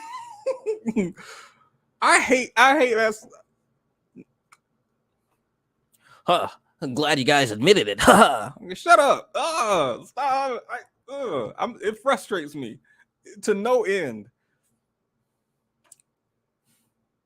a lot of people, I guess, people, of the left, whatever, can kind of fall into that trap of thinking that, Black people as a monolith need to be saved as a whole. I have no shame about it. I have a savior complex as an older brother, and I will save you whether you like it or not. So that's just me. Well, it's definitely.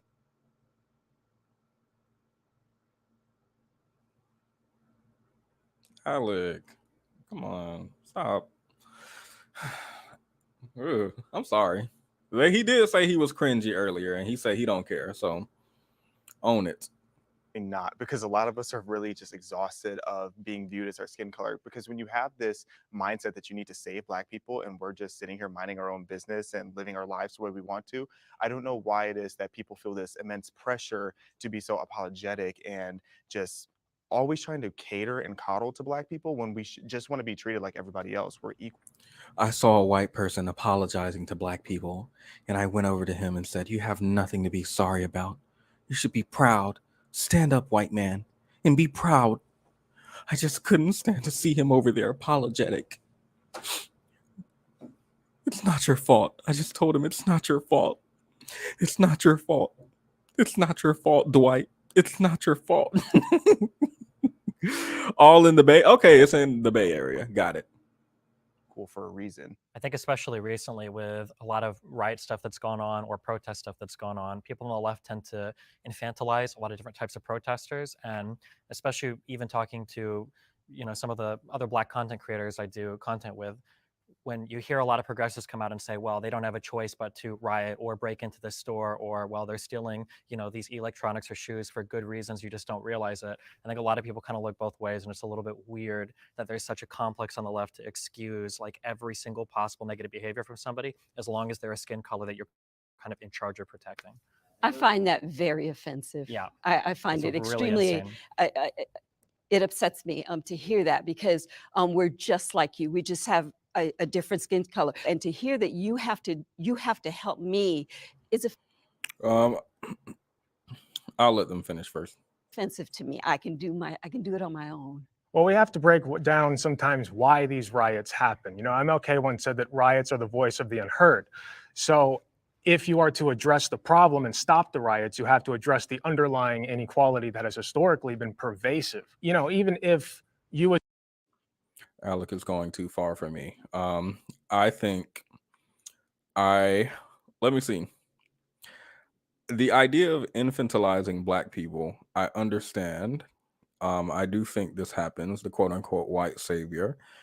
And I do think it's extremely insulting. And I think it's really problematic at times. I think we talk a lot about the Black community on this channel, specifically what's going on in the male group. The women aren't really killing people or SAing people or abandoning their children in the way that the other gender is. So we generally stay on one side of the gender spectrum. But the idea that people try to excuse bad behavior and like blame it away to the system, I completely agree. That's something that is inherent in the white savior complex. But I also do somewhat agree with Alec in the idea of I'm not going to the riot. He brought up the riots, right? The idea that these people are just out here monkeying around and have no self-control and are just evil people. Like, I do think there's a reason why stuff happens, and we should look into and investigate why that stuff happens. I don't think we have to excuse bad behavior. I do think we can look into why it happens and seek to prevent why it happens, instead of just they're mad because everything's not handed to them, or they're just being unruly because they are evil or something. So was individual people are doing fine and you don't want anybody else to get in the way of that, that's cool. And I'm not going to get it. I'm not going to be the one to get in the way, but the disparities are undeniable. So if you take pride in having like a white savior complex, what is it that you think that you're doing to save Black people? And what is it that you think that you're saving Black people from? I am trying to make the world a better place through whatever means I can. And But you're doing it on the backs of us. I wouldn't say so. Yeah, I actually do. I feel like you want to be a savior and you're using me to make yourself feel good.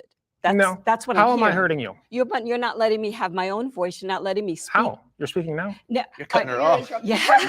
Well, I feel. I thought conservatives wanted to be, this is so weird. We're Black and you should treat us how you treat anybody else. Oh, okay. Well, here's how, oh, wait, I am a Black voice. And why are you cutting me off and prioritizing your own voice? You should be listening to the minority. It feels so weird how they hop into and out of conservatism and liberalism if they feel like it. I don't like that. Feel like I have to. Yeah. Well, what's happening? I mean, you're speaking right now. You're speaking right now in this particular setting. Mm-hmm. But what you're saying is, like, you took it back to riots and so forth, and it makes it seem like the only way that we as Black people can have a voice is by riots, and then you need to come along and you need to say, "Okay, poor little Black child, let me help you. Let me help you." That's offensive to me. And controversial take. I don't think that's what Alex said. I don't think Alex said the only way that people can I think she cut someone off earlier. I don't care. I don't think he said the only way that Black people can express their voices through rioting. I don't think that's what he said. It feels like what he said was maybe we can seek to what did he say? Riots are the voices of the unheard. Maybe we can seek to, what I extrapolated from that was maybe we can seek to understand why people are rioting.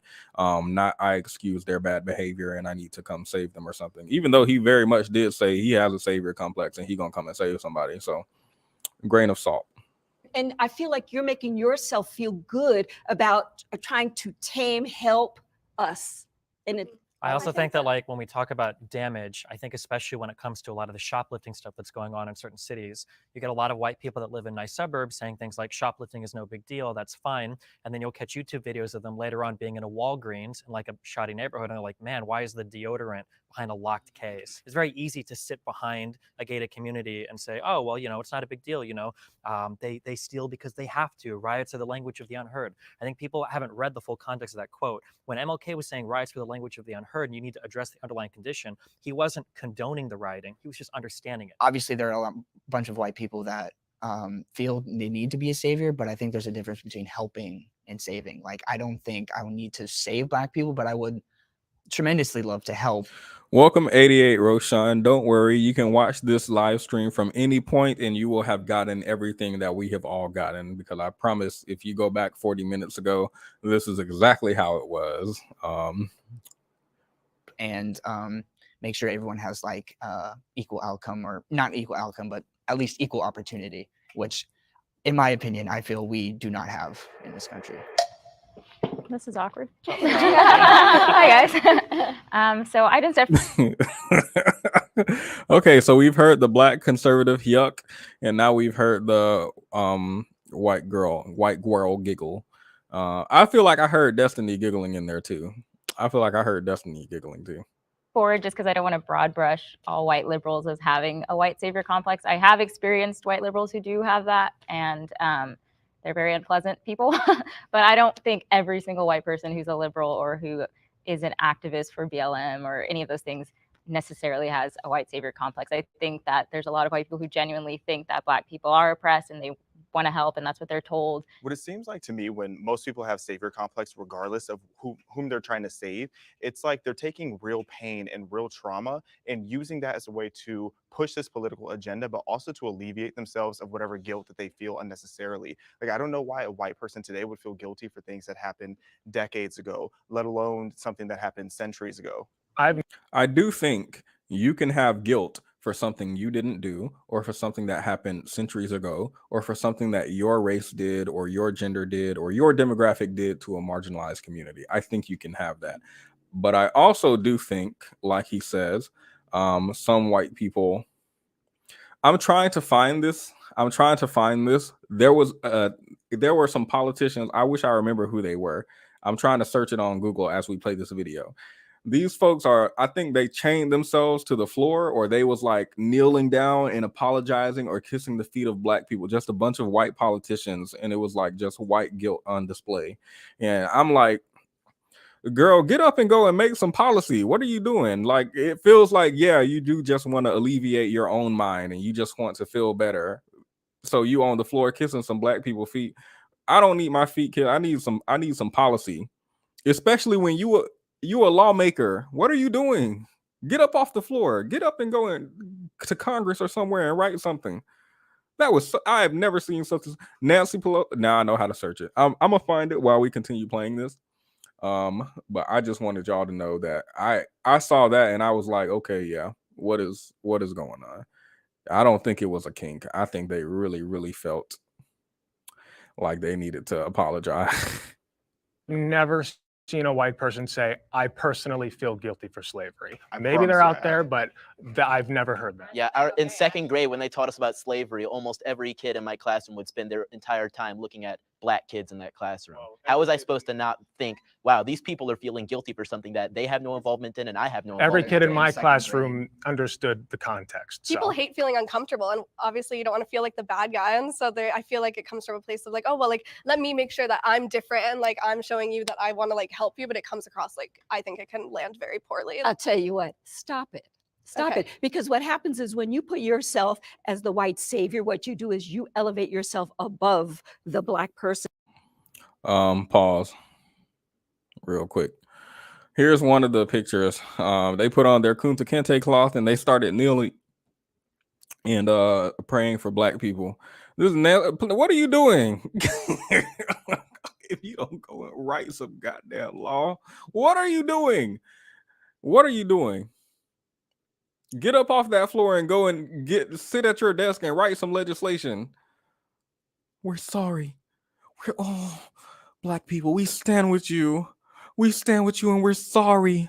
Oh, we're so sorry this happens to you. Ooh, Black Lives Matter. Ooh, get up and go and write something. I'm about to put that on a t-shirt. If you don't get up and go and write something, it's gonna be a t-shirt. It's gonna be a black silhouette, and it's gonna be me standing, and they're gonna be kneeling at my feet, and I'm gonna be like, "Girl, get up and go write some law." In a speech bubble.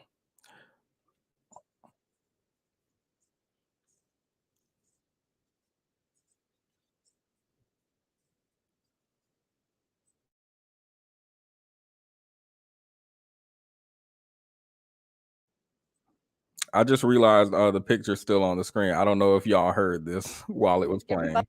it can land very poorly. I'll tell you what, stop it. Y'all was just staring at me. I'm sorry.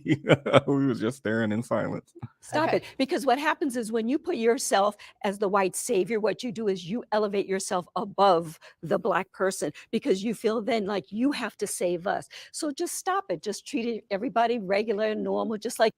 Agree and disagree. I don't think white people are elevating themselves above Black people, so to speak. The idea is that one demographic has privilege, the other doesn't. I don't think the individual does that elevation. I think the system does that elevation. That's the part where I disagree. The part where I agree is when you do put yourself in the position of the savior, it does feel like what she's saying regarding you see yourself as above someone. So cough up that phlegm. There is none. Hold up. How's that? Is that better? But yeah, I just feel like, yeah, maybe some white people do feel like they're better, and that's why they get this savior complex. Like if just like I would treat you regular normal, you treat us regular normal rather than trying to save us. I just got one thing I wanted to bring up earlier about taxes, because you were saying that you had your job and you were talking about how like you get the tax every time and you're like seeing your tax go up.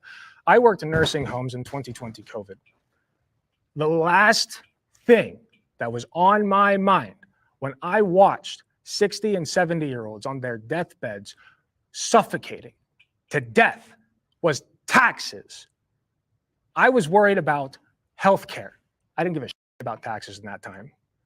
So when I go to work every day, that's what I see. That's what I want to fix. I see.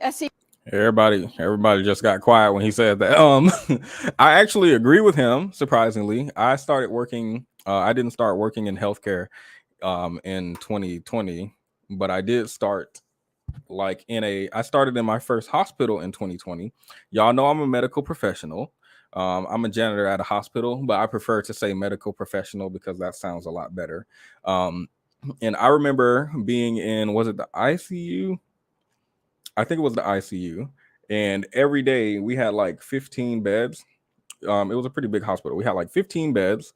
And every day I would go in and there would be like 15 people on the Dr. Petty. I wish. There would be like 15 people on the floor, right? Just 15 random people in each room. And I would come in the next day and it would be like 2 of the people from yesterday were still here and 13 were gone. They were down in the morgue because they passed away overnight. 2020 was incredibly crazy. I started, I think, a couple months after March. So the big C broke out. And it was really, really, really crazy. It was in full effect by the time I started. And I would go in every day and there would be brand new faces. We had a floor of like 15. It would be like 13 people go down to the morgue every single day. Our morgue got filled. We had to go to another hospital's morgue and start putting people there. They got filled. We started overstuffing ours and then having to put them in an offsite location. It was incredibly crazy. And yeah, I agree with him. The last thing on my mind during this time is like tax or policy or oh, I want to help them, but I don't want it to come out of my, but like what's on my mind, I think is healthcare, affordable healthcare, because I have family members who are experiencing this in their ability to access healthcare. Good healthcare is like poor. So maybe we can do something to make the system more robust. Like,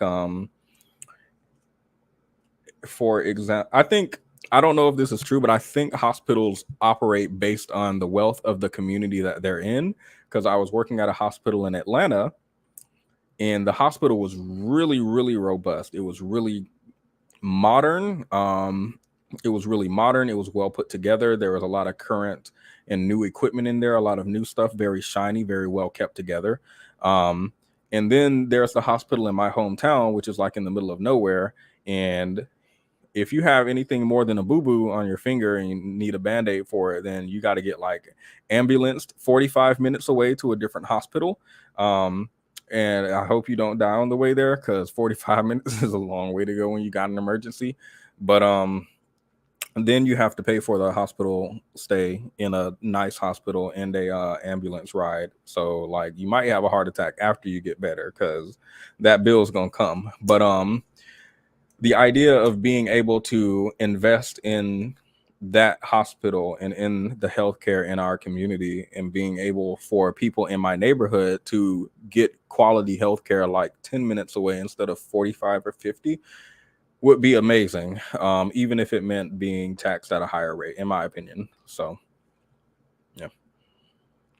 You once again elevating yourself above the rest of us, and particularly at me, a white man elevating himself above a black person. He called me a bootlicker. He called me a bootlicker. Oh no, I triggered them all. I'm sorry. I'm not sorry. triggered. I'm chilling, buddy. So what I hope comes Oh, out I'm of this chilling. conversation is that we're all Americans, and because we're all Americans, we know that America has a bunch of problems, and I think every person here wants to solve the problems, and I think everybody is bringing what they have to the table with their ideas on how to get us to unify. This kind of stuff, right? But you got something in there. Hopefully, I mean, I'm going to give you the benefit of the doubt that you have something in there that's redeeming about you that would bring all of Americans together. So I hope that we end on the note of American.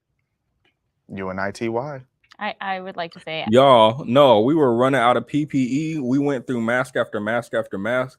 I think they gave me like a whole box of N95s. I had to work in COVID room, so I ran through it was, and this is in like a major hospital. So I can only imagine what was going on in like the tiny hospitals without any money in like these dingy towns.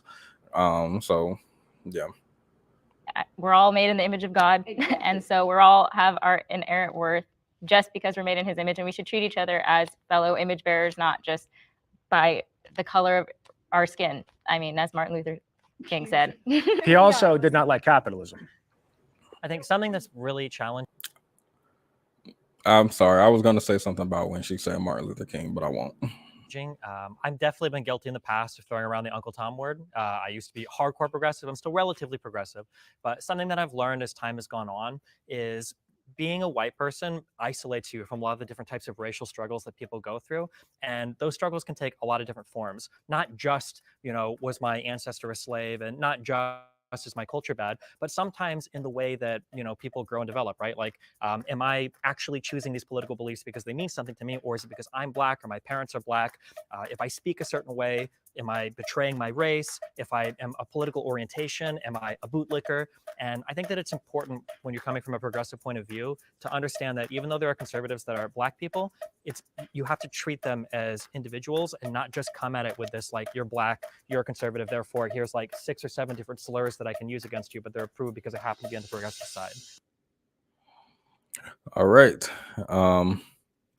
They could not leave without bringing up MLK. No, they could not. As a descendant of slaves, natives, and indentured servants, she can miss me with that. We're American-ish. I don't know why these black people think they're American. You are not American. You are black. You are black. What did this dude do? I forgot what he did. He forgot he was black. And they let him find out at his job. I wish I could remember what I'm talking about. He thought I think he was a police officer. He thought he was blue. He thought he was blue. Oh my God. That was a waste of service space. That was painful. Destiny stop. He stay overstepping. Y'all told me to watch it. We stopped at like an hour ago, and I was like, do we want to continue this? And y'all was like, yes. And I was like, cool. I'll clock into work late. It's fine. The Blacks for Trump guy who got arrested. That's what it was. The only one who got it. I was looking at him like, ooh. So you forgot, huh? He gonna find a way to blame it on Democrats or something. He gonna find a way. So, okay.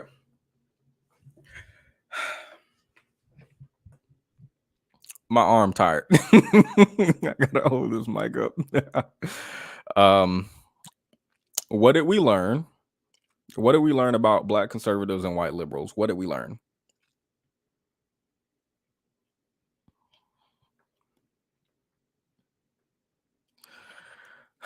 What did we learn? I'm waiting for y'all in the chat. Tell me what we learned. Uncle Tom versus white savior.